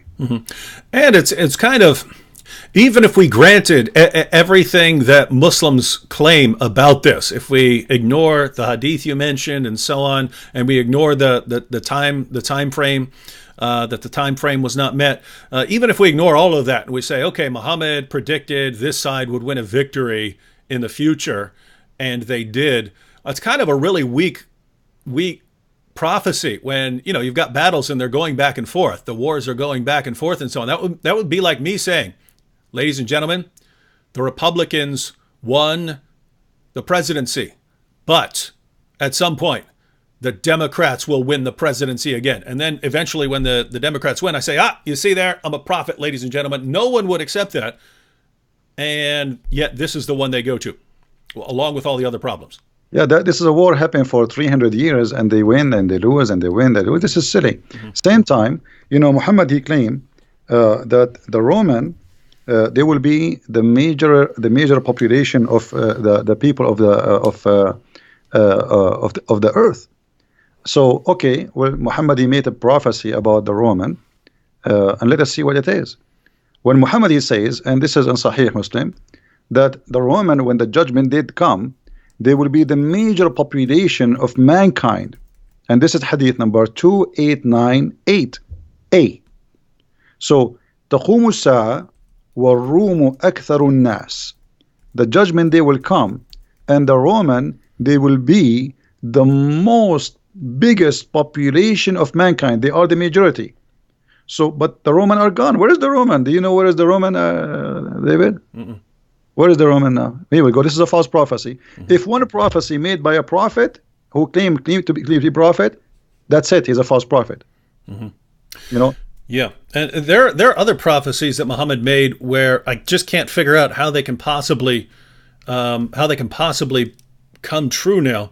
So, for instance, Sahih al-Bukhari 71:16 narrated Abu Huraira, Allah's messenger said, "The hour will not be established till the buttocks of the women of the tribe of Daus move while going around Dhul Khalasa."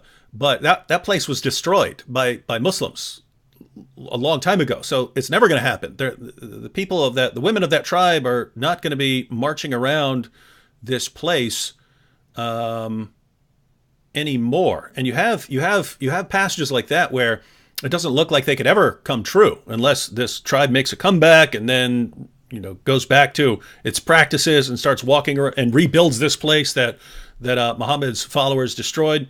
Then you got others which, I mean, if Muslims really, really take their prophet's words seriously, they should be going and trying to confirm them. So let me give an example. Sahih al-Bukhari 71:19 narrated Abu Huraira, Allah's messenger said, "Soon the river Euphrates will disclose the treasure of the mountain of gold. So whoever will be present at that time should not take anything of it." So according to Muhammad, there's a mountain of gold below the Euphrates, a giant mountain. So if Muslims think this guy's a real prophet, they should really they should take some metal detectors out and be at the Euphrates and find this giant mountain of gold. They'd be rich forever. Well, as long as you mentioned the Euphrates, do you know where the Euphrates is coming from, according to Muhammad? Where's that? It's coming from heaven. When Muhammad, he went to the seventh heaven, he found that the roots of the rivers, Sihan and Jihan, and Euphrates and the Nile, those are 4 rivers are known. All of them, they are coming from the Jannah. And this is Sahih. This is not, this is like, you can go even to Sahih al-Bukhari, let us see, 56110. So just type the word Euphrates in Sunnah.com, and you will see the reference. So there is 4 rivers, 2 of them appear and 2 of them underneath. And he asked Jibreel, who are those rivers? Jibreel told him, those are the rivers, Euphrates and the Nile. So this is a lie. I mean, this is obviously, it's a lie. So if Muhammad is a prophet, he prophesy lies. What about the Quran? When the Quran prophesy that the man have a sperm coming from the backbone, this is prophecy. It's something supposedly we do not know. And this is the Quran. They cannot say it's a weak Quran. So, chapter 86, verse number 6 and 7, it says, من بين الصلب والترائب, from the backbone and the ribs of the women. Not only the ribs, the location of the necklace, the word of taraib, is the location where the women have, like, if a woman, she put her like if she is wearing a cross and it's kind of short, is going to around tight her neck, and that location where the cross will set is exactly what we are talking about. You know what I mean? Like the touch between the ribs and your neck, you know, the hole there.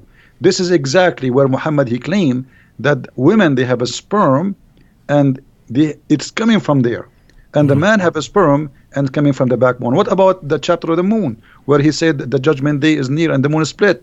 The moon did not split, it was the eclipse, and we can show the reference from the hadith. He was afraid each time he see eclipse, he think it's a doomsday, and same time he said the moon is split and judgment day is near. So moon splitting is a sign of judgment day, but that was 1400 years ago. This is a false prophecy. We can go you know, over and over. All the Quran is full of crazy stuff. One lie will make you be called a liar. So how about having hundreds of them all over the book?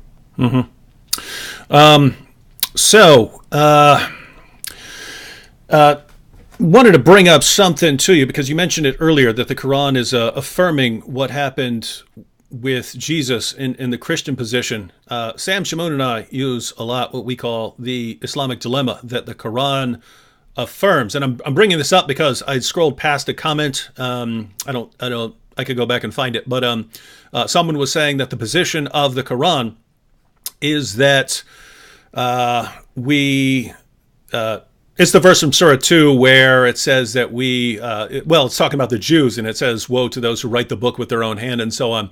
But what is the Quran's position on the previous scriptures, the Torah and the Gospel? Because every Muslim that you ever run into pretty much believes that the position of the Quran is that Allah revealed the Torah and the Gospel. They were corrupted by Jews and Christians, and that's why Allah sent the Quran to basically give us an uncorrupted revelation. What do you think is the actual position of the Quran? In other words, if you just read the Quran beginning to end, what would you believe about the scriptures of the Jews and Christians?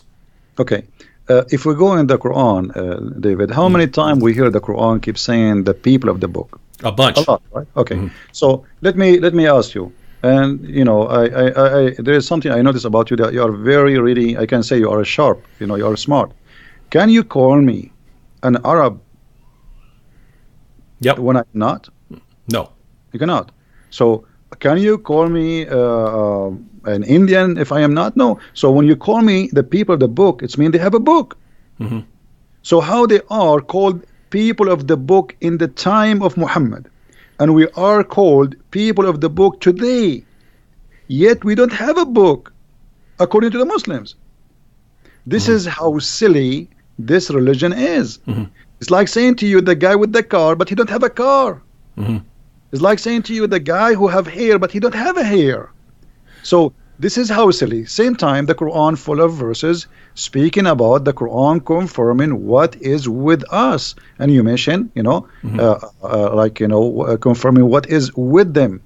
As an example, chapter 2, verse number 89, it says, وَلَمَّا جَاءَهُمْ كِتَابٌ مِنْ عِنْدِ اللَّهِ مُصَدِّقًا لِمَا مَعَهُمْ, approving, confirming, believing in what is with them, not before them. So, and chapter 2, verse number 91, same. Chapter 2, verse 101, it says the same. Chapter 2, verse number 213, it says the same. So, you know, all over the Quran, we find the same reference. But the Muslims, they cannot find really anything. It says that the Bible is corrupt. You see, the Muslim, they says, the Quran says, يُحَرِّفُونَ الْكَلُمْ عَنْ مَوَاضِعُهُ. What does that mean? You go to the interpretation, they say they change the meaning of it. This is their scholars, not me. It doesn't say they are corrupting the book. It says they change the interpretation of it. And that actually was, if you remember the story where Muhammad, he took an oath on the Torah. You remember? Okay. A Jewish guy, he put his finger over the word stone. Okay? Stone them, the punishment of stoning. So this is what is this is what the verse is talking about. But this is how that can be corruption. You know? The corruption supposedly here happened because the guy, he tried to hide the word in the Torah. And if it is corrupted, and Muhammad, he knew the book is corrupted, Where is the hadith where Muhammad he says the Quran, the Bible is corrupted? I want to see it. Same time, the Quran never says, what they are claiming to be, and even their scholars don't agree with them, because how in one verse you says you approve what is with them, in the other verse he says they are corrupting, but they are corrupting the word. Same time, يحرفون عن مواضعه, which means changing the location. If you go to chapter 5 verse number 41, maybe you can read it for people there. I will give you like a little bit of time to find it. In chapter 5 verse number 41, it says that corruption here is a change in the location of the words from its location. Does it say that, David?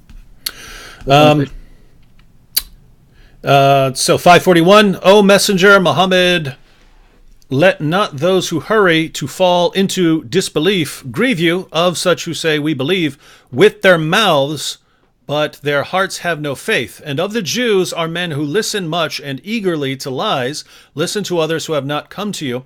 They change the words from their places. Okay, so the corruption here is not taking the verses, is changing the words from their places. All right. Now, if this is corruption, that means the whole Quran is corrupt. Because a chapter of, we just mentioned how the Quran says, today I completed your religion for you, right? The Muslims, they agree that the first chapter was given to Muhammad is now number 96. So if it changing the words from its place will make corruption, that means the Quran is the first one to be called corrupt book, because the whole Quran is messed up. This is not how Muhammad received the Quran, even according to Muslims. So here, there's nowhere it says that they took the verses out of the Bible. Always it says, يُحَرِّفُونَ الْكَلُمْ مِنْ بَعْدِ مَوَاضِعِهِ. Some of it, but if you go to the interpretation, it says that they change the meaning. They do not really take it, not literally, they change it from its... and this is the story about the Jewish guy who put his hand over the verse where it says stoning to death. Yeah, and just so everyone read that entire passage, everyone. We just went to Surah 5, verse 41, but the entire passage that follows, especially verses 43 and 47, and then 48, they basically give an outline of the true position of the Quran. So when the Jews come up to Muhammad to settle a dispute, Allah gives the response in verse 43 that they don't need you, Muhammad. They don't need you, Muhammad, because they've got the Torah. And if they don't judge by the Torah, then they're in trouble. So the position... Now notice that would make no sense if the Torah has been corrupted. Then they would need Muhammad to correct them. But instead, it's, hey, Muhammad, they don't need you. They've got the Torah. Then in verse 47, Christians are supposed to judge by the gospel. And then verse 48, and Muslims judge by the Quran. So the position of the Quran is that each group has its book that it's supposed to judge by. Unfortunately for Islam, Muslims eventually went to the Torah and the gospel and realized they don't line up with Muhammad. That should have been the clear proof that you need that you're dealing with a false prophet. Instead, you just said, oh, I guess they corrupted it, contrary to everything that Allah has said in the Quran. And David, what about verse number 68, chapter 5, verse number 68? Oh, yeah, awesome. Doesn't it say that you people of the book, you should practice, you should follow the Torah and the Bible? Okay. Yeah, it says we have no ground to stand upon if we do not stand upon the Torah and the gospel. So how we don't have a book and we the Quran saying to us we have to follow that book? That's really stupid. I mean, give us the book. Yeah, guys. So going back to what Christian Prince was saying earlier, that the Quran repeatedly calls us the people of the book, calls Jews and Christians the people of the book, right? So it's talking about a book that we have. According to what Muslims are saying today, our book was already corrupted. Well, that would have to mean, when Allah is calling us the people of the book, then it must be doing so in an insulting fashion, according to what Muslims are telling us, right? When it calls us the people of the book, it would be calling us people of the corrupt book, right? People of the distorted book or something like that. But that's not what the Quran says. And so going through the other passages that Christian Prince brought up, the Quran is affirming the book that we have. And so, guys, you just have a problem here. And you need to recognize every Muslim wants to believe that the Torah and the gospel have been corrupted because they know that the Torah and the gospel do not line up with Islam. So they have to say it's been corrupted. But as soon as you say it's been corrupted, you're telling us that you know more than your God, because your God didn't know and your prophet didn't know. So you are greater in knowledge than your God. And so maybe you guys should be worshiping yourselves since you know more than your God. You know, David, why the Muslims don't tell us why Allah he wrote the whole Torah to Moses in his hand? The Muslims don't believe in the Ten Commandments alone. They believe that Allah he wrote the whole Torah in his hand on tablet. Okay, what was the purpose if he will not protect the Torah at least? I mean, why? How many load of trucks Moses he need to carry the whole Torah? Imagine the whole Torah written in rocks. So Allah wrote it by his hand, and then that Allah, you know, that's it. Everything is gone. So the Muslims, they have tons of stories. The whole story is that okay, we cannot find Muhammad in your books, so we don't accept your book. As simple as that. If we put Muhammad there, if you add now, if you print a new Bible, fabricate a new Bible and make Muhammad there, they will, Muslims, all of them, they will accept it. Like as an example, there is a very famous book. The Muslims, the Gospel of Barnabas. Right. Yeah. Okay. But this book is stupid. I mean, you know? Yeah. It's a 13th to 15th century forgery that was written in Italian. I mean, it's written. Not only that, this book is saying that Muhammad himself is Jesus himself. Muhammad himself is the Messiah. So the Muslims, they speak big mouth about it, but then nobody read it. But just because the name of Muhammad is there, supposedly they like it and they promote it and they made article about it. But none of them will accept it because they are hypocrite. If you accept the book, okay, I challenge you to publish it and accept it as this is the true Bible for the Muslims. But they will not do that, because they knew it's a fabrication. And this is the sign of the hypocrisy when somebody says to you, I like to eat shish kebab, but I will never order it. You know, he will never order it, but he like to eat it. So how come you like this book, but you will never order it to be your book in the library to teach your children? Because he's a hypocrite. Yep. All right, so we've got about, we want to cut off by 10 o'clock, so we got about 20 minutes left. Here's a good question from the apostate prophet. You know the apostate prophet, Christian Prince? Yes. Yes. The apostate prophet says, could it be, so he's going back to the crucifixion of Jesus. Actually, he probably posted it back when I'm way behind on comments. I'm only like halfway scrolled through the comments. But he said, so this is probably when we were talking about the crucifixion earlier. He said, could it be that Islam's assertion that Jesus didn't die is a poor appeasement of local Christian heretics that believed in something similar, e.g., only his body died? Greetings and respect to you both. So just so everyone knows, there were certain heretical Christian groups who had different beliefs about Jesus, that he didn't really have a body, things like that. So do you think this could be Muhammad being influenced by or trying to appease some local heretical Christians in Surah 4, verse 157? Yeah, there is some books is rejected where it's speaking that the Messiah, for he is a son of God, there is no way the Father will let him be tortured. So it most likely this one was on the cross. God, he made the body of a person who looked like Jesus, but this is not Jesus. And obviously Muhammad, he carry on with that fallacy. So it's possible, but we cannot really confirm 100%. But there is people who they believe that Jesus, because he's son of God, well, there's no way that God, his father, they will let him be tortured. And actually, once a Muslim, an Egyptian Muslim, he said to me, well, you know what? If Jesus is the son of God, then his father will save him. I said, okay, well, if this is your logic, that's good. Because that means Jesus, son of God in Islam. He said, how? He said, you just told me, if Jesus is son of God, his father will save him. He said, yeah. I said, okay, didn't Allah save him in Islam? So, yeah, Muhammad, obviously, he have nothing of his own pocket. Nothing about Christianity, nothing about Judaism. He is a person who copy, but he have a bad ears, to the point even he cannot pronounce names correctly. So Amran became Umran. You know, all the names, he got them wrong. So Muhammad, he cannot be a person who is making things as much he is copying, especially when it's come to Christianity and Judaism. And even the stories of, like, as an example, you know the chapter in 18 is speaking about the 7 sleepers. But this is a story written hundreds of years before Muhammad, and it's a fiction story. Yep. So how Muhammad put it in the Quran? because simply he's trying to bring stories which is interesting to his book to make himself a prophet who knows. And if you read the chapter, you will die laughing. You know, the verses says, some they say they are 4 and their dog is number 5. Some they say they are 5 and their dog is number 6. Some they say they are, etc. I mean, this is silly. This is not God talking. Just tell us the number and that's it. Still, until now, we do not know what the number. So Muhammad is a person, he was under pressure.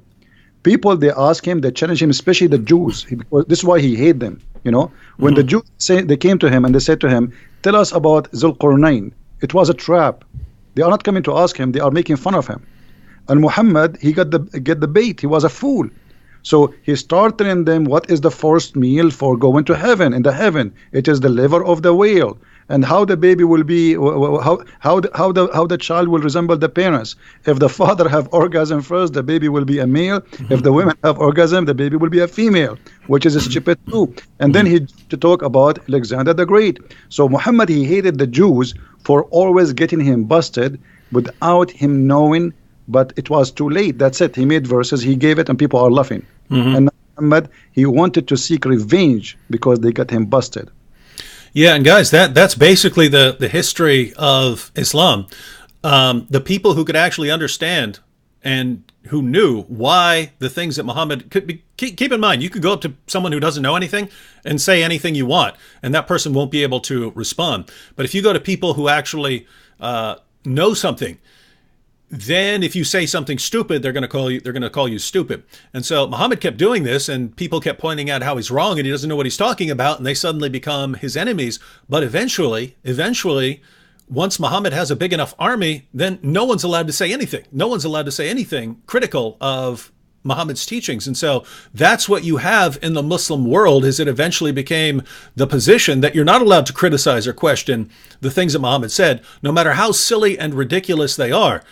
But now, guys, we're in a different time period right now. Yeah, there are places in the world where you get in trouble, but here in the West and on the internet, we're allowed to point these things out, and yet the Muslims are still defending some of the silliest things that have ever been said by anyone, and they're defending them as obviously true when they're obviously false. Here's a good question, Christian Prince. So the Muslims said Judas is in the cross, so the Muslims are the true Antichrist. Now, just to be clear, everyone, it's not the Quran that says that Judas was the one who was crucified in the place of Jesus, but that is a very common Muslim belief today. And if you just think about that, right? In Christianity, the innocent Jesus is crucified on behalf of sinful men. And the Muslims of today, a very common belief among Muslims, is that it was actually Judas who was crucified in place of Jesus. So now you've got the guilty sinner Judas being crucified on behalf of the innocent Jesus. It's a complete reversal of the gospel. They completely flip it on its head. Christian Prince, can we say that Islam is an antichrist religion? Well, based in the Bible, absolutely, because the Bible says who is the Antichrist? The one who denied the Father and the Son, right? So, based in the Bible, absolutely Islam, but not a person, Islam as a religion, as a cult, it is an Antichrist cult. And Muhammad, in the Hadith, he says, Ana al-Mahi. They ask him, what do you mean? Al-Mahi in Arabic, it's the one who erase. He says, I will erase Judaism and Christianity. So he made his target clear. I'm going to erase it. All right. So by that statement, he will erase what? He will erase the belief that the Messiah, what we believe in him, and he was crucified, and that what he will erase, and that will make him himself an Antichrist too, but not the Antichrist. I don't believe he is the Antichrist. He is Antichrist, yes, but not the Antichrist. At the same time, remember, Muhammad never met Christians. I don't believe Muhammad ever met Christians. He met Nasara. Who is Nasara? You say, I'm a Christian. What not Nasara? Ask any Arab Christian. Tell me how you say you are a Christian in Arabic. He will say Masihi. Masihi, coming from the word Messiah. Not a single Arab Christian he even will accept to call him Nasara, because that will sound like an insult. So for us, that is clear evidence that Muhammad, he met a group who they are Nasara, and I believe Nasara here is coming from the word, from the Hebrew, where the Nazarite, which is not the Nazarite from the city, the Nazarene, which is the in Hebrew like the one who is poor in the understanding, not poor in the money. So the Christian, they call such a group Nasara, for they are poor in the understanding of the Bible, and they were rejected, and this is why they all exist in the Arabian Peninsula. They run away because they rejected from the Christian community. They went to a land where Roman are not exist, and they have no authority. So let's make it clear. At that time, obviously, those Nasara, they were not welcome in the land or the territory of the Roman.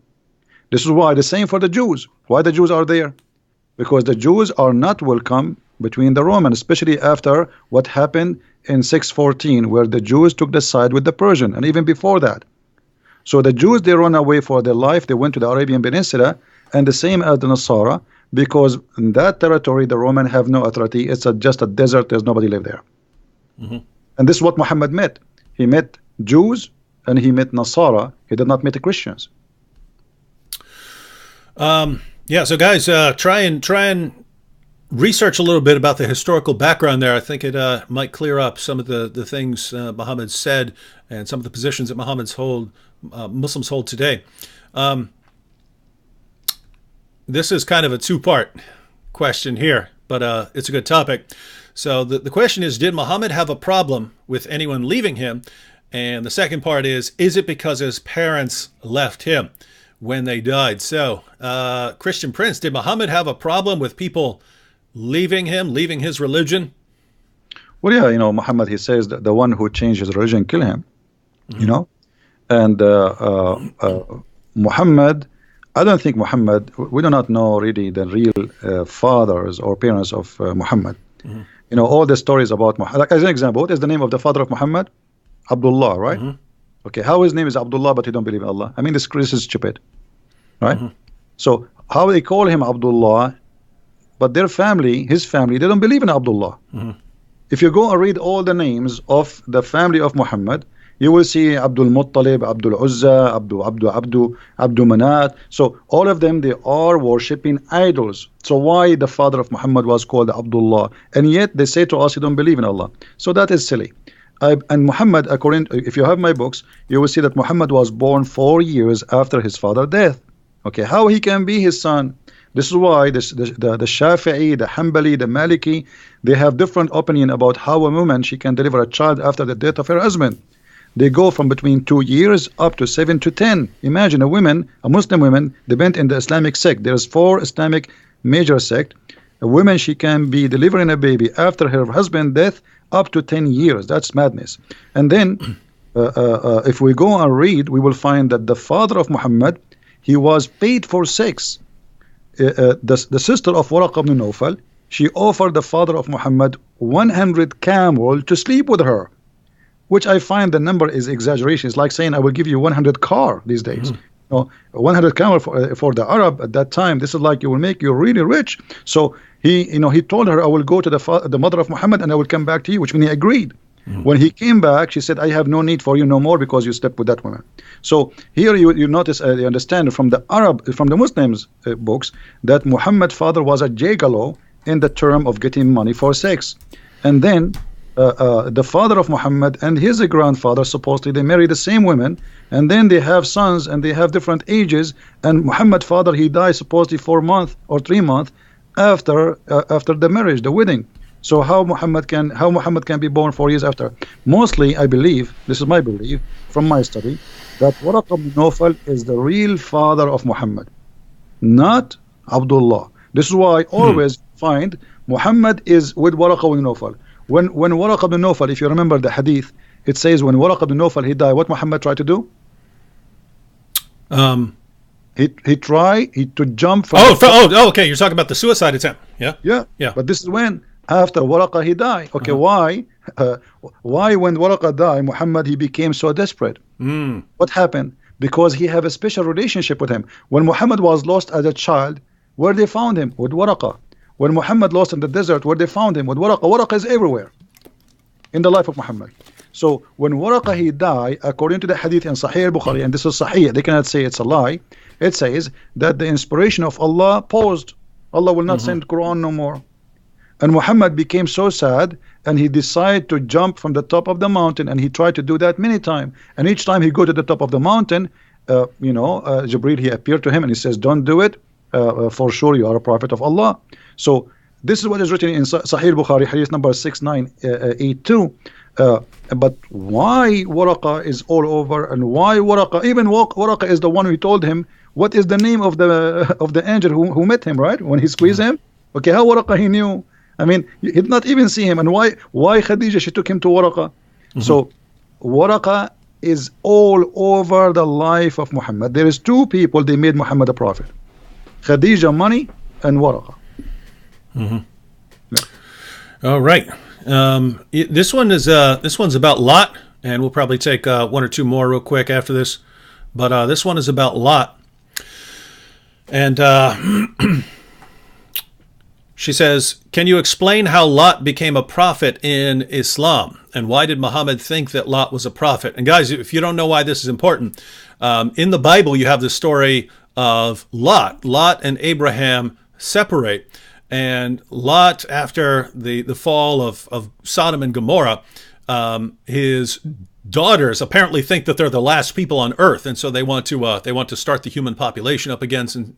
And so they know that their dad won't sleep with them, so they get him drunk, they sleep with him, and then come out of that relationship some of the enemies of the Jews, the Ammonites and the Moabites. But Muslims look at that and they say, look, you see what the Bible does? Look how it treats the prophets. It accuses a prophet of incest, where the Bible's just recording what happened, whether it's good or bad. But Christian Prince, any thoughts on that, or why Muslims think that Lot is a prophet, or how Muhammad came to that conclusion? Muhammad, as we said, he is just a person who he learned from people around him. And mostly he is getting wrong information. And mostly, I think the Jews, they were feeding him wrong information on purpose. I don't believe it was happening like this, because it's too much to believe that Muhammad was really. I mean, Muhammad, you see, he always look at the Jews as people of the book, because they knew, they are people who have knowledge. So he saw in them teachers, but the Jews, because he came to them claiming to be a prophet. Muhammad did not come to them just to live. He came to them after supposedly he ran away from Mecca. So now they knew that this guy, he claimed to be a prophet from supposedly Allah. So the Jews, they feeded him false information just to make fun of him. And Muhammad, he got the bait. Always Muhammad, he is a victim of the Jews. They did not harm him physically, but they did harm him mentally, and did harm his belief. They made fun of him. So about incest, well, the Quran speak that in chapter 5 verse number 27, if you go and read the interpretation, that the daughters of Adam, Allah, when he made the wife of Adam, Eve, have children. Each time she gave birth to a twin, a male and a female. And Adam, he married the male from this twin to the other female from the other twin. But what happened, that the two male, now they want to marry one sister. Why? Because one of them, she have a cross eyes, or she don't look good. So Allah told them, okay, make a sacrifice, and whatever sacrifice, the one I accept his sacrifice is the one who can take that female. So if the Muslims are against incest, then they should not accept that verse. Now, if we go in the different verse, and this is very important, if you go in the Quran, in chapter 25, verse number 54, 52, let me remember. 54, yeah, 25, 54. It says, وَهُوَ الَّذِي خَلَقَ مِنَ الْمَاءِ بَشَرًا فَجَعَلَهُ نَسَبًا وَصِهْرًا. If you go to Al-Qurtubi, it says that a Muslim man, he can have sex with his daughter if she is a daughter from adultery. This is Islam today and before. So this is, you see, in the Bible is speaking about a story of two girls, because they don't want to be without children, and they are afraid they will disappear from the universe. No men left. They did that. The Bible did not approve what they did. The Bible report. Here we have religion, and we have a scholars saying, if you have a daughter from a girlfriend from adultery, the mother and the daughter are lawful for you. And by the way, I challenge any Muslim. You see, here we go in front of you, David. Mimi Hijab and his nurse Ali Dawa, all those kids. If anyone dare to say to me that I just told a lie, I am willing to come down here to your show, and we will open the screen and we will read together in front of them from the most official government website of the Kingdom of Saudi Arabia, and I challenge them to say I am lying. This is Quran, and this is the interpretation of the Muslim scholars and the Islamic sect. And not only that, they say it is according to the most accurate of scholars in the religion, that because she is not his daughter from marriage, she is not forbidden for him to have sex with the daughter and her mother. And here we go. I'm willing to take a challenge anytime if any Muslim want to accuse me of a lie that Islam allowed you. And by the way, I didn't say, remember, David, I did not say Islam allowed you to have sex with your daughter from marriage. No. Quran says you cannot have sex with your daughter from marriage. But if she is not from marriage, you can have sex with her. All right, so you Muslims, you heard that challenge. If you want to challenge Christian Prince here, I'd be happy to moderate that discussion, and we can put the sources up on the screen here. All right, we want to close out after this one. We don't want to close out just talking about Islam because, I mean, man, when we hear about the things that Muhammad said and the things in the Quran, just want to go take a bath. So we want to conclude on a more positive note here. Christian Prince. So Tippy Bear here says, ask Christian Prince to show that Paul is a prophet in Islam. Now, for those of you who are new to all of this, Muslims like to blame the Apostle Paul for corrupting Christianity. And there's a reason for that, right? They didn't just say, oh, Paul is an especially evil dude one day or something like that. It's basically they're forced into it, right? Because they know that their book affirms that Jesus spoke the truth and that Jesus' original followers were devout Muslims. And yet they know that Christianity doesn't teach what Islam taught. Christianity teaches that Jesus is the divine Son who died on the cross for sins and rose from the dead. So they have to blame someone for corrupting Christianity. And a Muslim who doesn't know anything at all will point to like the Council of Nicaea and stuff and say, oh, that's where Christianity was corrupted. But they got a problem because we can trace all of the core Christian doctrines back to the 1st century. And so we know that these doctrines were there in the 1st century. If the doctrines were there in the 1st century, then as a Muslim, if you want to say that Christianity was corrupted, you have to say that Christianity was corrupted in the 1st century. So you have to blame someone. But you can't blame Jesus. He's a devout Muslim prophet. You can't blame his followers. They're devout Muslims. So you need someone who wasn't Jesus and wasn't one of his original followers, who was also powerful enough to somehow corrupt all of Christianity. And the only person they've been able to come up with is the Apostle Paul. And so Muslims today love to blame the Apostle Paul. And if you listen to what Muslims say, they make him sound more powerful than Allah with the way this guy comes in there and corrupts it. Because Allah in the Quran is saying things like he's going to protect Jesus' followers until the day of resurrection. So those are the kinds of things that are being said in the Quran. And yet Muslims want to say that Paul came in there and just corrupted it. And too bad for Allah, too bad for all the work that Jesus had done. He flipped it on its head. But if I understand correctly, Christian Prince, that was not the position of Muslims centuries ago. Is that correct? Well, you know, this is the challenge for the Muslims. It looked like the Muslims, Zakir Naik, Brother Titter, I told you that the one who collapsed the Bible, it is named Paul. And Paul, he is the one who fabricated the Bible. Now, okay, Zakir Naik, can you show us reference where Paul, he corrupted the Bible? They did that. Can you show us the reference where it says that Paul is the one who corrupted the Bible? So Muslims, they are copy-paste people. They don't have any knowledge. I am saying to you Muslims, look like you are a lot smarter than your prophet, because your prophet, he have no idea about Paul. He never said such a thing. Ibn Kathir, he says, if you go to chapter 36 in the Quran, you will see in verse number 14, it says, we sent to them, إِذْ أَرْسَلْنَا إِلَيْهِمْ إِثْنَيْنِ فَكَذَّبُوهُمَا, we sent to them 2 messengers, and then we sent the 3rd to string them. If you go to Ibn Kathir, you will see Ibn Kathir, not Christian Prince, saying that the 3rd is Paul. So Ibn Kathir, he must be Christian.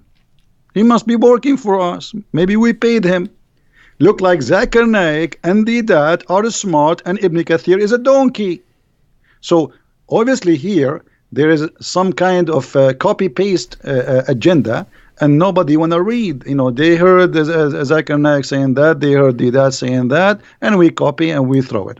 Now the question, the challenge for the Muslims, Why your prophet do not know about Paul being corrupt in the Bible? Why Allah did not say that in the Quran? And why in chapter 36 verse number 14, according to you Muslims, those are three messengers, three musketeers sent by Jesus?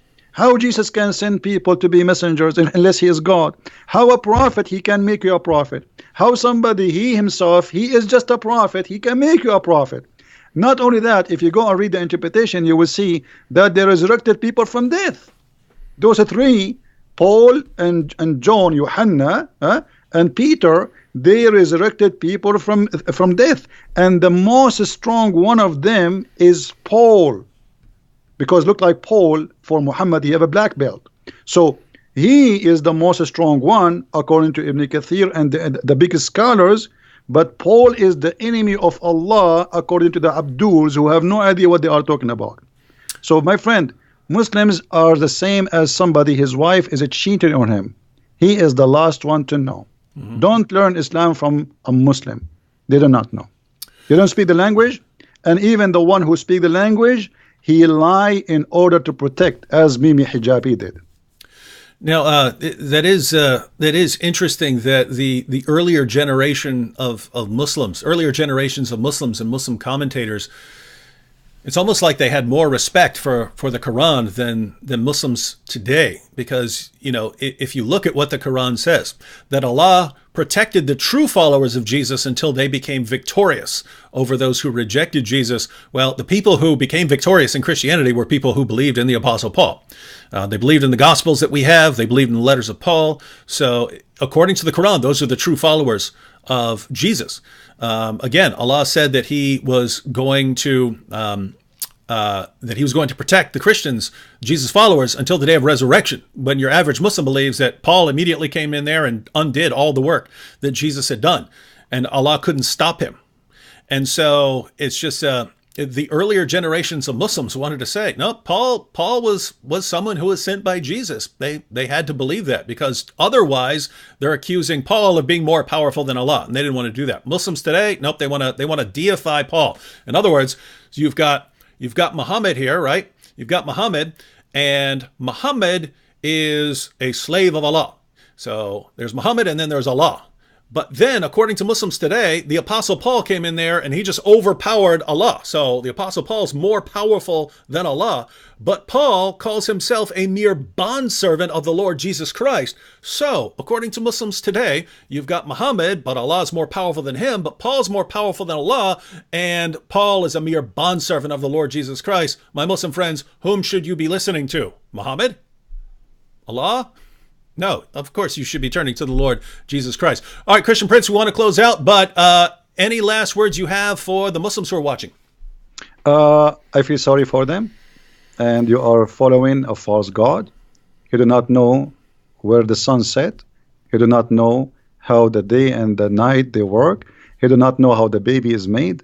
You know nothing. I feel sorry for you. And thank you, David, for having me. I really appreciate you inviting me here. It was a pleasure to speak to you. This is the first time we have a conversation, and I was honored to be in your program, and thank you very much, and God bless you, and God bless your family, and we pray for them. Thank you. And I like what you said there, Christian Prince, that we feel sorry for some of these people. I don't hate Muslims.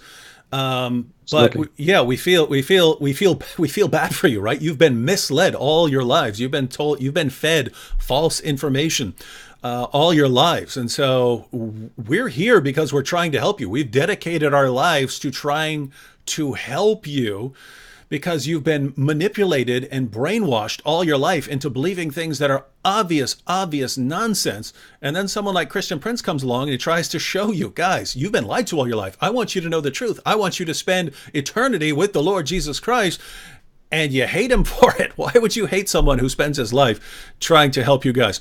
All right, so thanks to Christian Prince for joining us, and people are already asking in the chat when we will do something like this again. But now we're in contact, so maybe we'll pick some specific topic for next time when we can get together and discuss a topic. Or if a Muslim wants to have a discussion with Christian Prince, again, I'd be happy to moderate. But everyone, again, be sure to hit that like button.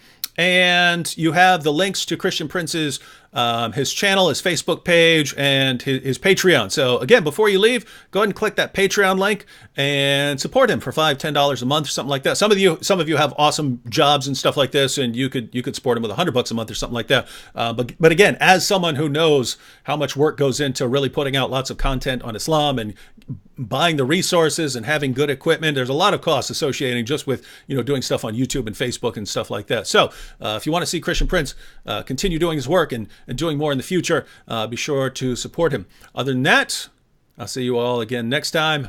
Be sure to subscribe to our channels if you're not subscribed, and God bless everyone.